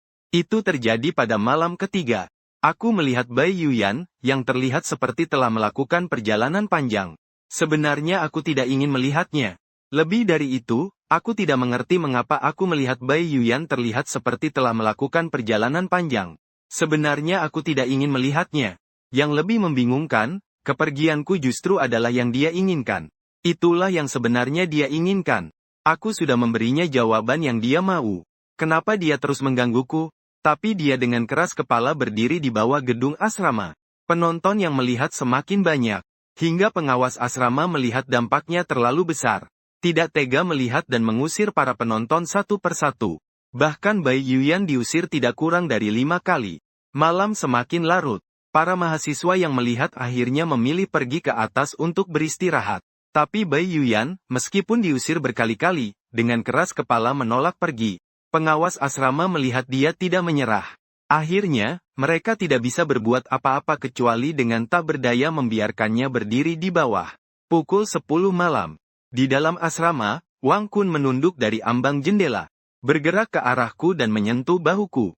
Hei, pasanganmu masih di bawah sana. Aku bahkan tidak mengangkat kepalaku. Kalau dia ingin menunggu, biarkan saja dia menunggu. Bukannya aku yang menyuruh dia menunggu. Lalu aku memusatkan semua perhatian pada komputer di depanku. Menjelajahi beberapa klub yang diminati. Akhirnya, kami memutuskan bersama untuk bergabung dengan klub drama. Dan sekarang sudah pukul 10:40. Wang Kun pergi untuk membersihkan diri dulu. Aku berjalan ke jendela dan menunduk. Meskipun sekarang sudah gelap saat ini. Tapi lampu jalan yang masih menyala di bawah terus mengingatkanku. Bai Yuyan masih belum pergi. Melihat sosok keras kepala itu, aku menghela napas. Akhirnya aku turun ke bawah. Apa yang kamu lakukan di sini lagi? Suara yang sudah ku kenal terdengar di telingaku. Mata Bai Yuyan berbinar. Tapi setelah mendengar kata-kataku, cahaya di matanya baru saja berkedip hidup sebelum redup kembali. Yi Chen, mengapa harus ada jarak seperti ini antara kita? Aku menjawab dengan terus terang. Keluarga Bai tidak kekurangan ahli waris. Kamu juga tidak perlu aku berada di sisimu dalam kapasitas lain. Tapi kamu juga tahu, aku menyukaimu. Meskipun aku sekarang sudah memutuskan untuk menyerah. Tapi jika aku terus berada di sisimu, itu tidak mendukung saya untuk menyerah pada hubungan ini. Bukankah ini yang selalu kamu inginkan? Saya memblokir semua alasan yang bisa dia pikirkan. Dia ragu untuk waktu yang lama. Akhirnya, dia hanya bisa mengeluarkan jawaban yang lemah. Kakek dan nenek juga sangat ingin memiliki anggota keluarga yang lebih muda untuk lebih sering menemani mereka. Saya tidak bisa menahan tawa setelah dia selesai berbicara. Jika kata-kata ini diucapkan oleh tuan tua dan nyonya kepada kamu, mereka hanya ingin menggendong cucu buyut mereka, itu saja. Saya dengar Nona Bai akan menikah. Hari itu mungkin tidak akan terlalu jauh. Mendengar saya menyebutkan pernikahan, Bai Yuyan lalu teringat apa yang sebenarnya dia datang untuk itu. Yi Chen, dengarkan aku. Aku tidak ingin menikah dengan Chu Yunzu. Kata-kata tiba-tiba itu berhasil membuatku terkejut. Saya butuh waktu sampai sadar. Apa maksudnya dengan itu? Saya menunduk memandangnya, senyum di wajah saya semakin sinis. Nona Bai, jika kamu tidak ingin menikah, kamu seharusnya mencari tunanganmu, daripada berbicara denganku. Bagaimanapun, pernikahanmu tidak pernah menjadi urusanku. Aku sedikit merasakan pikirannya, namun menahan diri untuk tidak menunjukkannya. Setelah aku membuat pilihan, tidak ada jalan untuk kembali. Aku tidak mencintainya lagi, dan aku tidak akan pernah kembali ke sisinya. Nona Bai, silakan pergi. Tunangan dan keluargamu masih menunggumu di kota Jing. Setelah mengatakan itu, aku tidak berlama-lama lagi. Berbalik dan naik ke atas. Bai Yuyan masih enggan menyerah dan bertanya, Yi Chen, apakah kita benar-benar tidak bisa kembali seperti dulu? Ada sedikit kesedihan dalam suaraku. Masa lalu mana yang ingin kau kembalikan? Aku masih mencintaimu. Tapi saat kau terus mendorongku pergi, itu terlalu melelahkan. Dipaksa makan makanan yang sangat pedas dengan susah payah. Berjalan beberapa kilometer pulang sendirian. Menjadi yang pertama ditinggalkan saat terluka. Tuduhanku itu menghujam hatinya perkata. Membuat hatinya menangis darah. Dia terus menggelengkan kepala dan mengulang 3 kata. Tidak. Aku mengejek dengan dingin. Mari kembali ke masa lalu. Kau sangat baik padaku. Aku tenggelam dalam kelembutanmu. Tetapi hanya bisa menahan perasaanku sendiri. Tidak bisa mencintai, tidak bisa mencari. Bai Yuyan yang tak terjamah. Bai Yuyan, tidakkah kau pikir kau terlalu kejam? Bukankah lebih baik seperti ini sekarang? Aku mendengarkan kata-katamu dan melepaskan perasaanku padamu. Aku hanya bisa menjauh darimu. Tidak akan terluka karena kamu. Tidak perlu memaksakan diri demi preferensi orang lain. Tidak akan ditinggalkan olehmu karena orang lain. Aku akan jatuh cinta dengan seseorang seusiaanku. Jangan memaksakan diri karena preferensi orang lain. Aku tidak akan menyerah karena orang lain. Aku akan jatuh cinta dengan seseorang seusiaanku. Bukankah lebih baik menjalani hidup yang normal? Sampai saat ini, melihatku berjalan kembali ke sisinya. Tangkapan layar yang tersimpan di telepon. Pesan yang Chu Yunzu sengaja kirimkan kepadaku setiap hari sebelumnya. Foto setiap momen yang dia habiskan dengan dia yang dulu digunakan untuk memprovokasiku. Dan mendengarku bercerita tentang apa yang telah dia lakukan sehingga membuatku menyerah padanya. Bai Yuyan akhirnya mengerti. Betapa kejam semua itu bagiku. Yi Chen, aku tidak tahu dia melakukan hal-hal itu. Aku tidak tahu kamu akan begitu patah hati. Matanya menunjukkan sebuah permohonan. Aku sudah menahan kesedihan di mataku. Setelah meluapkan semua pikiran di hatiku. Hanya merasakan rasa lega di hatiku. Tidak ada lagi kesedihan dari pengalaman masa lalu. Bai Yuyan, kamu masih belum mengerti, kenapa kamu datang padaku? Saat kamu tahu jawaban seperti apa yang benar-benar kamu cari dariku, datangilah aku lagi. Aku menatap tajam Bai Yuyan, dan setelah mengucapkan kata-kata ini, aku berbalik dan pergi ke atas. Kali ini, Bai Yuyan tidak mengejarku. Aku tidak lagi tinggal lama. Keesokan harinya, aku dibangunkan oleh alarm yang aku pasang. Aku membangunkan Wang Kun terlebih dahulu. Lalu keluar dari tempat tidur untuk cepat-cepat membersihkan diri. Hanya menunggu Wang Kun bersiap supaya kita bisa pergi bersama. Ketika meninggalkan gedung asrama, aku tidak melihat Bai Yuyan. Dia pasti sudah pergi. Aku tidak terlalu memperhatikan. Hanya melirik sebentar. Karena dia tidak di sana, aku mengalihkan pandanganku. Aku hanya berharap kali ini dia pergi untuk selamanya. Jangan mengganggu hidupku lagi. Kelas pagi adalah belajar mandiri tanpa pengawasan guru. Aku begadang tadi malam. Baik Wang Kun maupun aku tidak cukup tidur. Jadi kami berbaring di meja untuk mengejar tidur. Setelah kelas selesai, kami berdua sudah cukup tidur dan penuh energi lagi. Tidak ada kelas di pagi hari. Tapi karena kami sepakat untuk daftar ke klub drama bersama. Setelah sarapan, Wang Kun dan aku menuju ke stan klub drama. Semester baru saja dimulai tidak lama yang lalu. Semua klub sedang merekrut anggota baru. Untuk tujuan ini, sebuah jalur khusus dibuka. Jalan itu disediakan agar berbagai klub bisa memasang stan untuk perekrutan. Melihat para siswa baru mendekat, para senior yang bertanggung jawab perekrutan mulai berteriak dengan antusias. Klub basket sedang merekrut. Mau lihat, adik, perekrutan klub anime. Lihat figur eksklusif ini. Lihat kostum cosplay baru ini. Asalkan kamu bergabung dengan klub anime kami, kamu akan berkesempatan memiliki ini. Mahasiswa baru dan kelas 2, apakah kalian ingin bergabung dengan klub drama? Ada banyak pria tampan dan wanita cantik di sini. Mahasiswa baru dan kelas 2, ingin bergabung dengan Dewan Mahasiswa? Kamu tidak hanya bisa memperbaiki diri, tapi juga mendapatkan kredit. Wang Kun dan aku punya tujuan yang jelas. Menuju langsung ke klub drama. Mengisi nama mereka di formulir pendaftaran. Senior yang bertanggung jawab atas perekrutan melihat dua orang datang sekaligus. Tersenyum lebar dari telinga ke telinga. Kedua junior itu sangat tampan. Bergabung dengan klub drama kami jelas adalah pilihan yang tepat. Wang Kun menarikku, melihat senior-senior yang duduk di meja klub drama. Masing-masing sangat tampan sehingga tak bisa tidak mengagumi betapa menariknya mereka. Dia tertawa nakal. Mendekati senior wanita. Apakah semua anggota klub drama kami secantik ini? Bolehkah aku memacari kamu? Senior itu bangga mengangkat kepala dan menepuk dadanya. Mereka memang semua sangat tampan. Tapi jika kamu ingin memacarinya, itu tetap tergantung pada jodoh masing-masing. Wang Kun mengangguk mengerti. Memahami makna tersirat dari sulit dikejar dalam kata-katanya. Tapi tidak melihat masalah dengan itu. Orang tampan memang begini. Tapi pantas berusaha untuk seorang wanita cantik. Seminggu kemudian, setelah Wang Kun dan aku selesai kelas terakhir di sore hari. Dalam perjalanan kembali ke asrama, aku menerima pesan grup dari klub. Dikatakan bahwa penerimaan anggota tahun ini telah berakhir. Untuk menyambut anggota baru, mari kita semua makan malam bersama malam ini. Tempat berkumpulnya dekat dengan sekolah. Karena ada cukup banyak orang untuk makan malam, kami memesan sebuah ruang pribadi. Wang Kun dan aku tiba tidak terlalu awal maupun terlambat. Ketika memasuki ruang pribadi, beberapa orang sudah tiba di ruang pribadi. Aku melihat senior yang bertanggung jawab atas penerimaan anggota sekilas. Mengambil inisiatif untuk maju dan menyapa. Senior Jiang King, juga memiliki kesan mendalam tentang aku dan Wang Kun.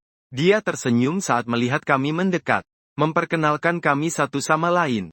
Namaku Jiang King. Namaku Jiang King, ketua klub drama. Dia adalah wakil ketua klub drama, bernama Ye Ziwei. Pengingat ramah, dia masih lajang. Pada kalimat terakhir, dia memandang ke arah Wang Kun. Dia adalah wakil ketua klub drama bernama Ye Ziwei. Dipanggil Ye Ziwei. Pengingat ramah, dia masih lajang. Pada kalimat terakhir dia memandang Wang Kun. Dia memandang Wang Kun. Jelas ditujukan kepada Wang Kun. Jelas, Jiang King masih ingat hari ketika Wang Kun bertanya saat penerimaan anggota. Bolehkah aku mengejar para wanita cantik di klub drama? Tapi Wang Kun melirik ke arah tatapan Ye Ziwei. Senyum nakal melintas di matanya. Lalu mengulurkan tangannya kepadanya. Halo, senior Ye. Nama saya Wang Kun. Ye Ziwei mengangguk sopan dan berjabat tangan dengan Wang Kun. Langsung memutuskan kontak. Tatapannya kemudian kembali ke arah saya. Telingaku sedikit memerah saat aku mengulurkan tangan ke arahnya. Berkata duluan untuk menyapa. Halo, senior. Jika kamu tidak keberatan, kamu bisa memanggilku Ziwei. Aku agak bingung bagaimana harus merespons perhatian tiba-tiba dari Ye Ziwei. Saat aku tidak tahu bagaimana menjawab, Wang Kun yang datang menolongku. Senior Ye, bolehkah aku memanggilmu Ziwei? Ye Ziwei tersangkut batuk pelan, wajahnya perlahan berubah merah. Dia tidak menjawab pertanyaan itu, tapi bab itu akhirnya ditutup juga. 10 menit kemudian, semua orang telah tiba. Setelah semua orang duduk di meja makan, semua orang memperhatikan sebuah kursi ekstra. Saat mereka kebingungan, Jiang King berdiri, batuk dengan sengaja, dan pura-pura misterius. Kumpul kita hari ini. Dan tamu istimewa. Mulai hari ini, dia akan menjadi investor klub kita. Akan bertanggung jawab penuh atas semua biaya kegiatan klub kita. Tentu saja, termasuk makan hari ini. Mendengar ini, semua orang langsung bersorak. Kecuali aku. Entah kenapa, aku merasa tanpa alasan jelas. Orang misterius ini mungkin seseorang yang aku kenal. Dan ketika Bai Yuyan muncul dengan gaun jas yang dibuat khusus, tebakan itu dikonfirmasi. Untuk sesaat, aku tidak tahu harus berkata apa. Bai Yuyan masuk ke ruang pribadi. Secara tidak sadar ingin berjalan menuju aku. Tapi yang lain sudah mengambil tempat duduk mereka. Kursi kosong ada di kepala meja. Dan sudah ada orang di sampingku. Dan dia punya kesan terhadap dua orang itu. Satu adalah teman sekamarku. Satu adalah wakil presiden klub drama. Dia merasakan campuran perasaan rumit dalam hatinya. Ingin Ye Ziwei mundur. Namun tidak tahu alasan apa yang harus diberi. Dia menatapku. Namun tidak tahu alasan apa yang harus dipakai.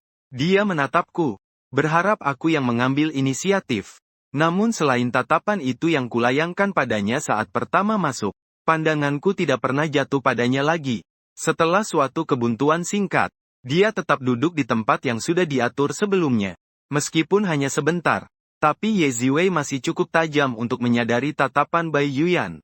Dia dengan penuh perhatian menuangkan segelas jus untukku. Mendekat sambil memberikannya padaku. Bertanya dengan lembut, apakah kamu mengenal investor itu? Aku menjawab dengan tegas. Tidak. Tapi jelas Ye Ziwei tidak percaya dengan jawaban itu. Setelah semua orang tiba, hidangan mulai disajikan. Ye Ziwei sangat perhatian. Selalu memperhatikan pikiran dan tindakanku. Menyajikan nasi untukku, meletakkan makanan di mangkukku, dan menuang jus. Meskipun aku terus mengatakan tidak, dia tetap melakukannya seperti biasa, di mana anggota veteran klub drama pernah melihat. Melihat sisi lembut Ye Ziwei seperti itu, tak bisa menahan untuk menggodanya. Wang Kun juga sengaja menyela beberapa kali. Ye Ziwei hanya dengan lembut menyiapkan porsi lain untuk Wang Kun. Kelembutan dan perhatian yang dimilikinya, hampir membuatku berpikir bahwa dia memang orang seperti itu. Hingga seorang laki-laki lain datang membawa minuman. Mencoba mendekat padanya. Dia hanya mempertahankan sikap profesional, sopan namun jauh. Tidak ada sedikit pun cara dia bersikap saat menghadapi aku. Baru saat itu aku terlambat menyadari. Kelembutan ini sebenarnya adalah perlakuan khusus untukku. Wang Kun juga menyadari sikap Ye Ziwei. Tak bisa menahan diri untuk mendekat lebih jauh. Oh, sepertinya aku juga mendapat keuntungan dari kebaikanmu. Meskipun suaranya diturunkan. Namun tak bisa menyembunyikan makna tersirat dalam kata-katanya. Aku sibuk menangani godaan Wang Kun dan perhatian Ye Ziwei. Tentu saja tidak menyadari bahwa Bai Yuyan, yang tetap diam, juga sedang mengawasiku di sana. Wang Kun menyadarinya. Tapi dia tidak mengatakan apa-apa. Hanya menggelengkan mata. Ye Ziwei menyadarinya. Jadi dia tersenyum lebih lembut lagi. Sepenuhnya menghalangi pandangannya dari belakang. Dan yang membuat Bai Yuyan merasa paling patah hati adalah, aku tidak menolak pendekatan Ye Ziwei. Seolah-olah dia menyiksa dirinya sendiri. Dia menahan diri sepanjang makan malam dengan menatap mereka, seolah menghukum dirinya. Itulah reaksiku terhadap pendekatan Ye Ziwei. Tidak menolak, seolah dia menyiksa dirinya sendiri. Melihat seluruh pertemuan makan malam tanpa gangguan. Ketika Jiang Qing mengusulkan pindah ke KTV, dia juga mengikuti. Tiba di ruang pribadi yang sudah dipesan. Bai Yuyan terlambat satu langkah lagi. Masih belum bisa mendapatkan kursi di sebelahku. Akhirnya dia harus duduk sendiri di sudut.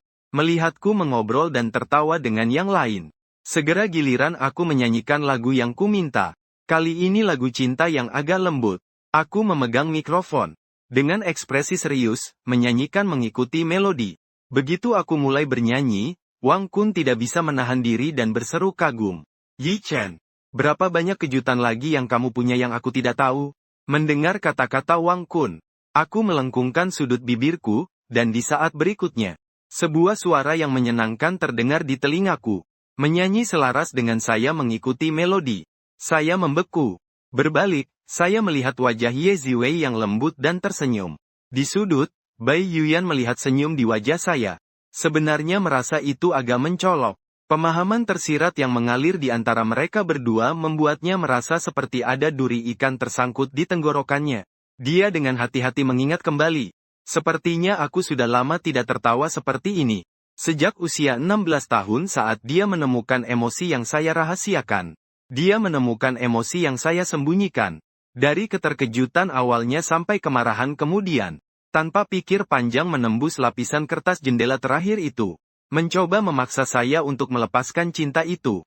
Namun, yang mengejutkan saya keras kepala untuk tidak mau menyerah. Setiap kali setelah itu, saya mendekatinya dengan hati-hati, takut mungkin menyakitinya lagi, tidak mengizinkan saya berada di sisinya. Meski begitu, dia selalu memakai ekspresi dingin saat menghadapi saya, dengan wajah dingin dan lembab. Bai Yuyan pikir ini akan memadamkan perasaanku. Namun saya bertahan seperti ini selama 2 tahun penuh. Selama 2 tahun itu, dia tidak pernah melihat saya lagi, menunjukkan senyum yang datang dari hati. Sekarang dia telah mengusirku dari sisinya seperti yang dia inginkan. Mulai berjalan menuju orang lain. Tapi akhirnya dia menyesalinya. Setelah menyanyikan sebuah lagu, interaksi saya dengan Ye Ziwei sebenarnya menjadi jauh lebih harmonis. Tidak canggung seperti saat makan malam sebelumnya. Junior, bisakah kita tukar informasi kontak? Suara wanita lain yang tidak pada waktunya ikut bersuara. Aku berbalik dan melihat. Adalah anggota senior lain dari klub drama. Aku juga tidak menolak. Bagaimanapun, kita semua anggota klub yang sama. Menambahkan metode kontak akan mempermudah untuk tetap berhubungan. Bagaimanapun, kita semua teman sekelas di klub yang sama. Menambahkan informasi kontak membuatnya lebih mudah untuk tetap berhubungan. Acara berkumpul itu tidak berakhir sampai jam 9 malam. Sebelum pergi, aku pertama-tama pergi ke kamar mandi. Ketika aku keluar lagi, aku melihat Bai Yuyan menunggu di luar kamar mandi. Aku berhenti sejenak tapi tidak berniat untuk mengejarnya. Aku hendak berjalan melewatinya tapi dihentikan saat dia memegang tanganku. Yi Chen, aku menyesal. Dengan terpaksa, aku tidak punya pilihan selain berbalik dan melihatnya. Aku Zheng Tuo Kai Tala Zuo De Shou. Tidak ada setitik pun kebahagiaan yang dia bayangkan di matanya. Jadi bagaimana? Bai Yuyan menahan kepahitan di hatinya dan menjelaskan. Yi Chen. Aku sudah putus pertunangan dengan Chu Yunzu. Dulu aku terlalu penakut. Percaya bahwa hubungan ini adalah salah secara moral. Tidak diterima oleh dunia. Jadi aku memaksakan diri untuk menerima orang lain. Memaksamu untuk menyerah pada cintamu padaku. Aku pikir semuanya akan kembali normal dengan cara ini. Tapi aku salah. Air mata menggenang di matanya saat dia berbicara. Aku pernah bilang kamu sebaiknya suka seseorang seusiamu. Tapi bukan aku. Tapi sekarang aku sadar, aku bahkan tidak bisa menunggu kamu jatuh cinta pada orang lain. Kamu langsung menarik kembali cintamu untukku. Membiarkan wanita lain berada di sisimu. Aku sudah sangat hancur hati sampai nyaris tidak bisa bernapas. Yi Chen, orang yang benar-benar aku cintai adalah kamu. Aku juga tidak tahan melihatmu jatuh cinta kepada orang lain. Yi Chen, bisakah kamu berikan aku satu kesempatan lagi? Bai Yuyan jarang menangis. Dalam ingatanku, itu pertama kali aku melihat dia menangis. Ketika aku pertama kali tiba di keluarga Bai. Dia tidak ramah padaku sejak awal. Dia sangat baik padaku, tapi dia tidak tahu cara membesarkan anak. Baru saja mengambil alih perusahaan. Lebih sedikit memperhatikan aku. Tapi aku tidak pernah menyangka bahwa karena aku tinggal di bawah atap orang lain. Terlalu takut bahkan untuk memberitahunya tentang flu dan demam yang kualami. Aku bahkan mengalami demam tinggi tapi tidak berani memberitahunya. Malam itu, aku sangat panas sampai kehilangan kesadaran. Jatuh tepat di depannya. Baru saat dia mendekat, dia merasakan suhu tubuhku yang sangat tinggi. Segera membawaku ke rumah sakit. Dokter bilang jika aku dibawa terlambat lagi, aku mungkin akan mengalami kondisi ringan seperti retardasi mental atau, dalam kasus parah, kehilangan nyawa. Waktu itu saat aku bangun, yang aku lihat adalah wajahnya penuh rasa bersalah. Bai Yuyan dengan mata yang memerah. Itu terjadi sejak saat itu. Tidak peduli seberapa sibuk dia selalu menyempatkan waktu untuk menemaniku, dan saat aku bangun, aku melihat wajahnya penuh penyesalan dan mata yang memerah. Bai Yuyan dengan mata yang memerah. Itu juga sejak saat itu. Tidak peduli seberapa sibuk dia selalu menyempatkan waktu untuk menemaniku. Dia berusaha sebaik mungkin untuk bersikap baik padaku. Memberikan semua cintanya. Hanya untuk memberitahuku. Mulai sekarang, keluarga Bai akan menjadi rumahku. Namun janji itu ternyata hanyalah kata-kata kosong setelah semua ini. Dan sekarang dia menangis lagi. Tercekik di depanku. Memohon padaku untuk memberi kesempatan lagi padanya. Aku menatapnya dan menghela napas panjang. Bai Yuyan, mendengar namanya. Bai Yuyan mengangkat kepalanya dan menatapku dengan mata yang penuh dengan permohonan dan harapan. Tapi mataku dipenuhi kebingungan. Jika kamu mencintaiku, lalu mengapa kamu tahu jelas aku punya masalah perut? Namun tetap karena satu kata dari Chu Yunzu, memaksaku makan makanan pedas yang tidak bisa aku tahan. Kenapa saat itu ketika Chu Yunzu dan aku mengalami kecelakaan mobil bersama, kamu memilih menyelamatkannya? Dan kamu bahkan tidak pernah sekalipun datang menjengukku setelah itu. Apakah kamu tahu apa yang terjadi sebelum kecelakaan mobil hari itu? Dia bilang aku delusional karena memiliki perasaan pada saudara iparku sendiri. Dia bilang perasaanku padamu adalah pikiran kotor. Bai Yuyan. Namun pada akhirnya, kamu memilih dia. Harapan di matanya hancur sedikit demi sedikit di bawah dua pertanyaanku. Dia tidak bisa menjelaskan. Sama seperti Bai Yuyan saat ini yang sendiri tidak tahu. Bai Yuyan pada waktu itu. Mentalitas seperti apa yang membawa pada tindakan-tindakan itu? Meskipun kamu ingin membuatku menyerah, ada terlalu banyak cara. Tidak perlu menggunakan dua cara ini yang menyakitiku. Melihat dia terdiam, aku mengejek. Lihat, kamu bahkan tidak bisa menjawabnya sendiri. Bai Yuyan. Ibu Bai, apakah kamu benar-benar mencintaiku? Atau kamu hanya terbiasa memilikanku di sisimu? Dalam mataku selalu hanya ada kamu.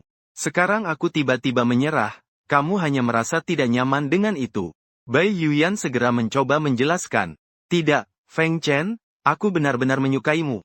Tapi pada saat kata-kata itu terucap, aku sudah berbalik dan pergi.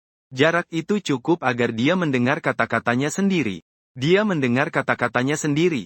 Tapi langkahku tidak pernah berhenti. Terus maju. Aku melihat Ye Ziwei. Pandangan dia tertuju pada Bai Yuyan di belakangku. Tapi segera dia mengalihkan pandangan. Melihat ke arahku kembali, perlu bantuan? Aku tahu apa yang dia maksud. Dia mengalihkan pandangannya kembali kepada saya dan bertanya, apakah kamu butuh bantuan? Saya tahu apa yang dia maksud. Jangan pedulikan dia. Kita bisa kembali sendiri. Mendengar kata, kita, dalam jawabanku. Ye Ziwei tak bisa menahan senyum di sudut bibirnya. Mengangguk. Kalau begitu aku akan menemanimu pulang. Saya tidak menolak. Kembali ke ruang pribadi. Hanya Wang Kun yang tersisa di ruang pribadi. Melihat kami kembali, dia mengambil tas Ye Ziwei dan mengikuti, ayo pergi. Kami bertiga berjalan semakin jauh. Tak ada yang menoleh ke belakang. Hanya Bai Yuyan yang tertinggal. Melihat mereka berjalan menjauh dari kejauhan. Hanya beberapa langkah saja mengejar bisa saja. Tapi Bai Yuyan entah kenapa merasa jarak di antara mereka sangat luas, sangat luas. Begitu jauh hingga tak peduli sekuat apapun dia berusaha sepanjang hidupnya, ia takkan pernah bisa menjembatani jarak itu lagi. Setelah kembali ke asrama, Wang Kun dengan halus pergi ke atas duluan, meninggalkan ruang untukku dan Ye Ziwei. Saya bahkan tidak sempat menghentikannya. Dia mengangkat bahu dengan putus asa kepada Ye Ziwei. Maaf ya, Wang Kun memang tipe orang yang impulsif seperti itu. Ye Ziwei menggelengkan kepala. Tidak, dia sangat pengertian. Saya terdiam sesaat, tidak tahu harus menjawab apa. Dia tersenyum. Bolehkah aku memanggilmu Yi Chen? Melihat aku mengangguk, dia lalu melanjutkan berkata, Yi Chen, bisakah kita berteman? Aku tidak menyangka dia akan berkata begitu. Aku terpana sejenak, tapi dalam sekejap, aku tertawa terbahak-bahak. Aku pikir kau sudah menjadi milikku saat memanggilku Yi Chen. Ah, aku terlalu lambat menyadarinya. Aku mengerti makna dalam kata-kataku. Ye Ziwei agak kesal, memutar rambut yang tergerai di bahunya. Kalau begitu, ayo tukar informasi kontak. Kami terlalu asyik mengobrol sampai tidak sempat tadi. Aku mengangguk dan secara naluriah meraih ponselku. Tapi tidak menemukan apa-apa. Baru ingat kalau ponselku ada di asrama. Aku benar-benar lupa membawanya saat keluar. Saat itu, Wang Kun berlari turun dengan napas terengah-engah. Meletakkan ponsel dengan hati-hati di tanganku. Lalu dia menunjukkan sikap seolah telah menyelesaikan misinya. Bergegas naik ke atas. Aku tak bisa menahan tawa melihat sosoknya yang menjauh. Bertukar informasi kontak dengan Ye Ziwei. Lalu melambaikan tangan padanya. Senior, sudah larut malam. Aku akan naik sekarang. Kau juga sebaiknya segera pulang. Melihat Ye Ziwei menganggukkan kepala. Bertukar informasi kontak dengan Ye Ziwei. Setelah bertukar informasi kontak, dia melambaikan tangan padanya. Senior, sudah mulai larut. Aku akan naik sekarang. Kamu juga sebaiknya segera pulang. Melihat Ye Ziwei mengangguk, aku lalu naik ke atas. Tapi saat aku sampai di landasan tangga, melihat ketiganya sedang menyelinap dan berkerumun bersama. 3 orang mengintip dari sudut. Di asrama untuk 4 orang, semua kecuali aku sudah berkumpul di sini. Aku merasa sedikit tak berdaya. Apa yang kalian lakukan di sini? Melihat aku segera naik dengan cepat. Mereka agak canggung. Melihat ke sekeliling untuk menghilangkan kekakuan.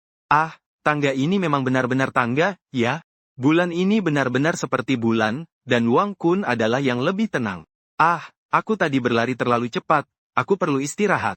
2 orang membuat alasan yang tidak meyakinkan. Sementara itu, di sebuah hotel dekat Universitas Hua, Bai Yuyan tersandar di karpet di samping tempat tidur. Dikelilingi oleh tumpukan botol minuman kosong. Pipi yang memerah. Jelas sudah mabuk.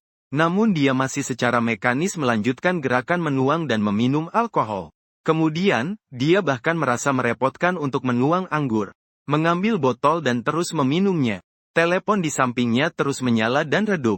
Sampai dia lelah dengan dering yang tiada henti. Mengulurkan tangan untuk meraih telepon. Tetapi karena penglihatan kabur. Penglihatannya sudah menjadi ganda. Mencoba beberapa kali tapi gagal meraihnya. Akhirnya, dia melambaikan tangan dengan kesal. Dia melempar telepon itu dengan sangat kuat. Dengan suara dentuman keras. Dering itu tiba-tiba berhenti. Dunia kembali sunyi. Kemarahan di hatinya akhirnya tertahan. Dia mengambil botol itu lagi dan menyesapnya dengan kepala tertunduk ke belakang. Tetapi tidak ada yang keluar. Dia menggeser botol itu dan mengocoknya terbalik. Tidak ada alkohol tersisa. Dia terjatuh ke sisi. Terjatuh ke tumpukan botol minuman keras. Yi Chen, aku salah. Tolong maafkan saya. Dia bergumam pelan, kesadarannya sudah mulai memudar. Sampai akhirnya dia tertidur nyenyak. Bai Yuyan bermimpi. Dalam mimpi itu, aku mengungkapkan cinta padanya saat aku berusia 16 tahun. Meskipun dia tidak setuju. Tapi tidak sampai ekstrim. Dia berkata padaku, aku masih muda, tidak tahu apa keputusan ini akan membawa dampak bagiku. Jadi mereka membuat kesepakatan untuk berpisah selama 2 tahun. 2 tahun kemudian jika aku masih menyukainya, kami akan bersama, jadi mereka membuat kesepakatan untuk berpisah selama 2 tahun. 2 tahun kemudian, jika aku masih menyukaimu, kita akan bersama. Selama 2 tahun itu, meskipun kita tidak tinggal bersama, tetap sering berhubungan. Seperti sepasang teman biasa. Tidak ada perbedaan usia. Juga tidak ada status sebagai ipar. Aku sering dibully. Meski dia tidak hadir secara langsung. Dia juga mengatur seseorang untuk menangani masalah dan melindungiku. Sampai hari ulang tahunku yang ke-18. Aku mengakuinya lagi. Bai Yuyan. Aku sudah memahami semuanya. Tapi aku tidak takut pada hal itu. Aku masih menyukaimu. Aku benar-benar menyukaimu. Bisakah kita bersama? Kali ini dia tidak menolak. Mari kita hadapi gosip itu bersama. Berjalan bergandengan tangan menuju masa depan yang milik kita. Sangat indah. Sangat tidak nyata. Dia melihat dirinya sendiri mengenakan gaun pengantin. Wajahnya penuh senyum bahagia saat berlari dengan gembira menuju ke arahku. Ditangkap olehku. Aku berkata dengan bahagia. Yuyan. Akhirnya aku menikahimu. Mimpi itu terlalu indah. Hingga Bayu terbangun dan melihat sebuah kamar yang serba putih. Dan di dekat ranjang rumah sakit ada ibunya. Matanya masih menyimpan rasa kehilangan yang tak bisa disembunyikan. Melihat Bai Yuyan akhirnya terbangun. Hati ibu Bai akhirnya tenang dengan lega. Apa yang kamu lakukan? Lari sampai ke sini untuk mengurung diri di kamar dan mabuk berat. Kamu tahu tidak, ayah dan aku tidak bisa menghubungimu lewat telepon? Betapa khawatirnya aku. Air mata menggenang di matanya saat dia berbicara. Kamu anak perempuan satu-satunya yang aku punya. Kamu tahu bagaimana perasaanku saat aku mendorong pintu terbuka. Betapa takutnya aku saat melihatmu tidak bisa dibangunkan walau aku sudah memanggil berkali-kali. Betapa takutnya kamu. Kamu tahu betapa khawatirnya aku saat dokter memberitahu kamu mengalami perdarahan lambung parah? Beberapa saat kemudian ke rumah sakit. Betapa khawatirnya aku saat nyawamu dalam bahaya. Yuyan. Yuyan, meskipun kamu tidak menganggap dirimu sendiri, bisakah kamu pikirkan aku untuk sekali ini? Setelah keheningan panjang, Bai Yuyan menundukkan suaranya dan berkata maaf. Yan, pulanglah bersama kami. Jika kamu tidak ingin menikah dengan Chu Yunzu, kami tidak akan memaksamu. Tolong jangan keluarkan amarahmu pada kami dengan menyakiti kesehatanmu sendiri, oke? Bai Yuman membuka mulut seolah ingin berkata sesuatu. Akhirnya, dia hanya bisa mengangguk lemah. Apa gunanya bertahan lebih lama? Aku tidak akan pernah memaafkannya lagi. Bai Yuyan terbaring lemah di tempat tidur, sementara Bai Yuman membuka mulut seolah ingin berkata sesuatu. Akhirnya, dia hanya bisa mengangguk lemah. Apa gunanya tinggal lebih lama? Aku tidak akan pernah memaafkannya lagi. Bai Yuyan berbaring lemah di tempat tidur. Melihat tetes infus jatuh sedikit demi sedikit. Hanya tersisa sedikit obat. Ibu Bai telah berkonsultasi dengan dokter. Bai Yuyan sekarang dalam kondisi stabil. Setelah infus selesai, prosedur pemindahan dapat diselesaikan. Setelah meninggalkan Penang kali ini, mungkin dia tidak akan kembali untuk waktu yang lama. Aku bertanya-tanya apakah aku akan senang saat mengetahui berita ini. Dia tidak akan menggangguku lagi. Baru setelah Bai Yuyan dipindahkan kembali ke kota Jing, aku baru tahu bahwa setelah pertemuan itu berakhir hari itu, dia kembali ke hotel sendirian, minum sampai mengalami pendarahan lambung dan dirawat di rumah sakit. Saat mendengar kabar itu, aku terdiam, melihat pesan yang dikirim oleh asisten Chen di ponsel. Setelah terdiam cukup lama, aku masih bertanya, apakah dia sekarang baik-baik saja? Audio ini dihasilkan oleh Magic Sound Workshop AI. Asisten Chen dengan cepat membalas. Tidak serius. Hanya perlu lebih banyak istirahat. Melihat ini, aku akhirnya merasa lega. Lalu aku akan merepotkan asisten Chen untuk biasanya mengingatkannya agar lebih banyak istirahat. Melihat kata-kata, Tuan Xiao, tenang saja, yang dikirim dari sisi lain. Aku tidak pernah membalas. Tapi sejak saat itu, aku tidak pernah menerima pesan apapun dari Bai Yuyan lagi. Setahun kemudian, itu adalah suatu malam musim panas untuk mahasiswa baru. Pada malam itu, aku meletakkan ponsel dan hendak beristirahat ketika pesan LS di ponsel berbunyi lagi.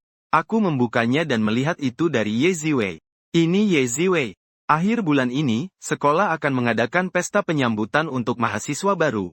Setiap klub akan menampilkan sebuah pertunjukan. Klub drama juga. Kau mau mendaftar? Apakah ini drama?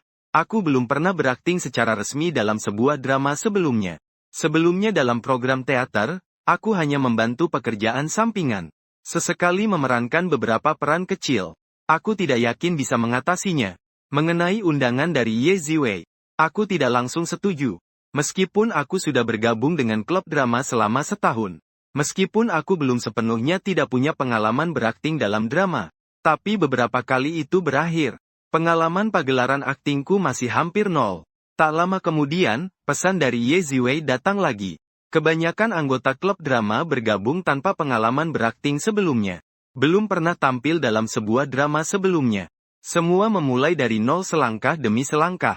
Kebanyakan anggota klub drama tidak punya pengalaman berakting saat mereka bergabung. Belum pernah berakting dalam sebuah drama sebelumnya. Semua memulai dari nol dan belajar selangkah demi selangkah. Yi Chen, jangan takut, aku akan bersamamu. Dan drama akan mengadakan audisi. Kau bisa mencobanya dulu.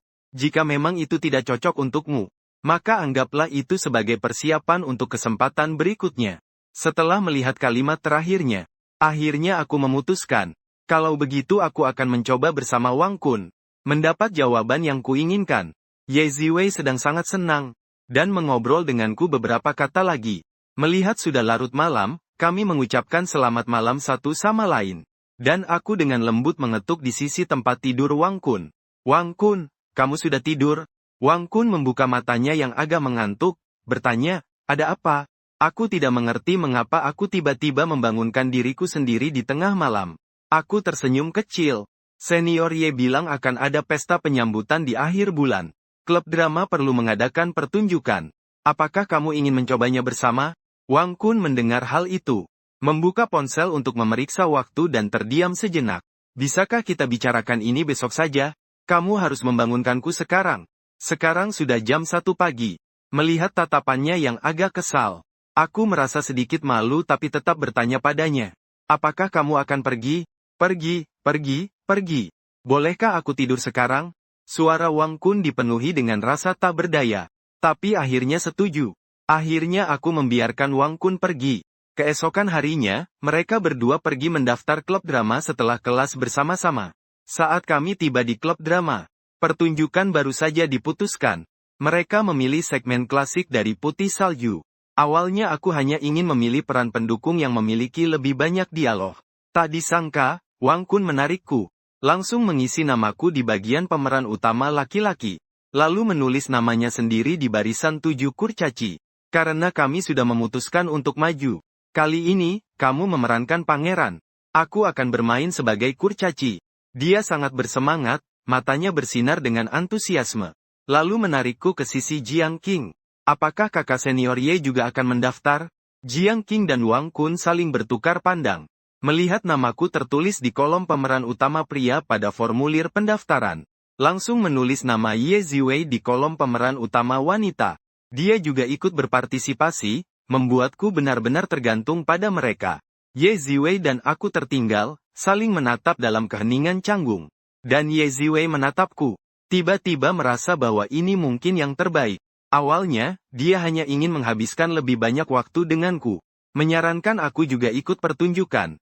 Sekarang pemeran utama pria dan wanita sudah dipilih.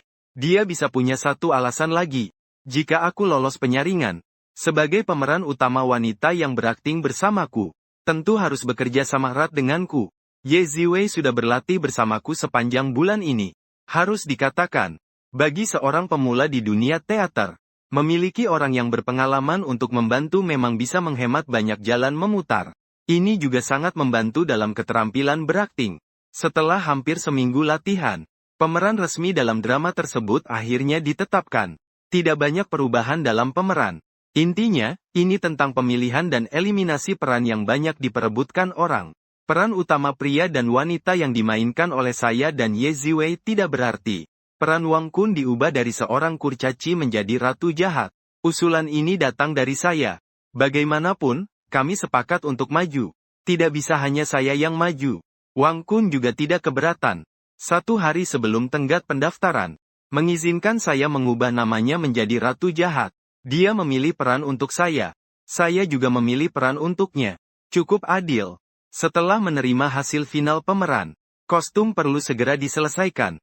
Bagian ini awalnya ditangani oleh Jiang Qing. Tapi saat itu, saya melihat Ye Ziwei yang sedang memegang buku catatan dan bertanya kepada saya. Bukankah ini tanggung jawab senior Jiang? Mengapa senior Ye juga mengambil alih ini? Ye Ziwei tak kuasa menampilkan sedikit rasa malu di wajahnya. Senior yang juga ketua klub. Terlalu banyak hal yang harus diurus. Dia menyadari saya akhir-akhir ini banyak latihan. Lebih sering berinteraksi denganmu. Lalu dia menyerahkan bagian ini kepadaku. Aku mengeluarkan, mengambil buku catatan darinya. Menuliskan informasi aku dan Wang Kun. Secara umum. Bahkan jika itu untuk memainkan sebuah drama. Tidak apa-apa hanya menyewa pakaian yang sesuai. Tidak perlu membuat kostum khusus setiap saat. Tapi berkat dukungan kuat dari grup Bai. Selama 4 tahun aku di universitas, itu akan menjadi klub drama Universitas Hua. 4 tahun paling makmur dari pendiriannya hingga kelulusanku. Akan menjadi masa paling makmur bagi klub drama Universitas Hua. Dari pendiriannya sampai kelulusanku. 4 tahun paling makmur di tahun-tahun ini.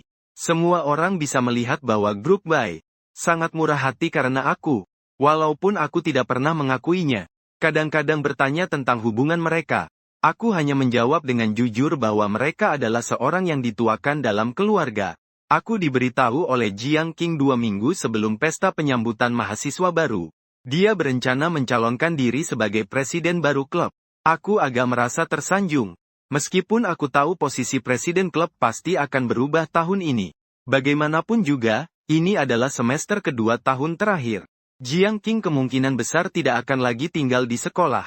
Meskipun dia masih memilih untuk tetap di kampus. Dia juga perlu lebih fokus pada studinya. Dan magang yang akan datang. Aku hanya kurang mengerti. Mengapa aku yang akhirnya dipilih? Bukankah senior Ye lebih cocok? Saya agak bingung. Saya juga mengucapkan pertanyaan itu dengan suara keras. Jiang Qing tersenyum. Kalian berdua benar-benar seirama. Saat saya mencari dia merekomendasikanmu padaku. Ketika saya datang kepadamu, kamu membicarakannya lagi. Tapi dalam hal ini, saya mendukung pendapat Ye Ziwei. Mereka sudah di tahun ketiga mereka. Di tahun terakhir, mereka juga harus sibuk dengan urusan kelulusan. Menjabat tahun ini dan turun tahun depan. Memang sedikit terburu-buru. Kalian berdua sangat cocok. Selain itu, grup Bai memang melakukan ini karena kamu telah menanggung biaya klub drama. Tidak ada yang akan menolak kamu mengambil peran itu. Sebenarnya, saat pertama kali saya dengar ini karena perusahaan Bai, saya tidak berencana mengambilnya. Tapi akhirnya saya dipersuasi oleh Jiang Qing. Jika saya tidak berniat memutus semua hubungan dengan keluarga Bai, menerima bantuan yang memang menjadi hak saya, tidak perlu merasa malu. Karena saya masih menganggap Bai Yuma sebagai yang dituakan, maka tidak ada salahnya menerimanya. Akhirnya saya setuju untuk mengambil alih. Tapi tugas terpenting saat ini masih pesta penyambutan 2 minggu lagi. Ini juga pertama kalinya saya tampil di panggung sebagai pemeran utama pria. Kalau bilang saya tidak gugup sama sekali itu bohong. Ye Ziwei dan aku juga semakin saling mengenal. Segera tibalah hari pesta penyambutan. Ketika aku melangkah ke panggung mengenakan kostum pangeran. Di penonton, Bai Yuyan duduk di kursi yang agak ke belakang. Seberkas kesedihan melintas di matanya.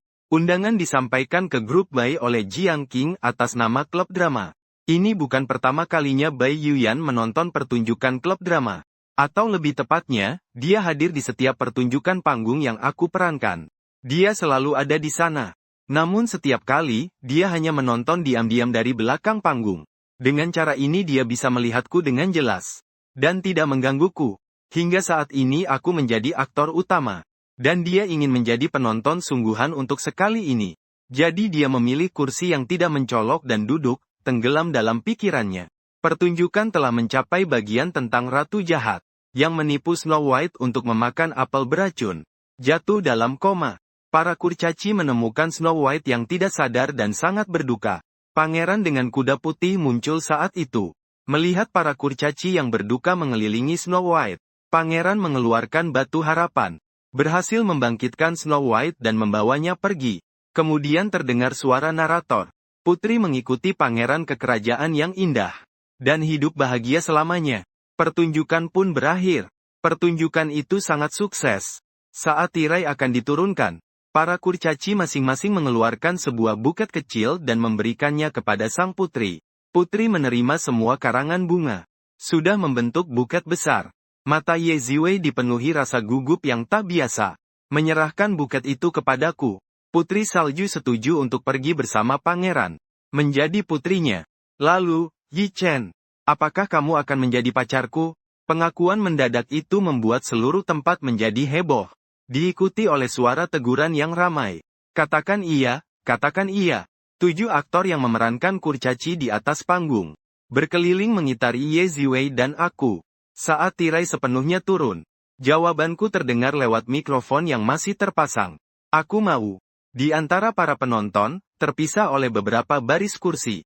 Bai Yuma dengan enggan menyaksikan tirai yang jatuh, menutupi sosok beberapa orang. Pada saat terakhir itu, dia sebenarnya merasa, sepertinya aku melirik ke arahnya, jauh dan tak terjangkau.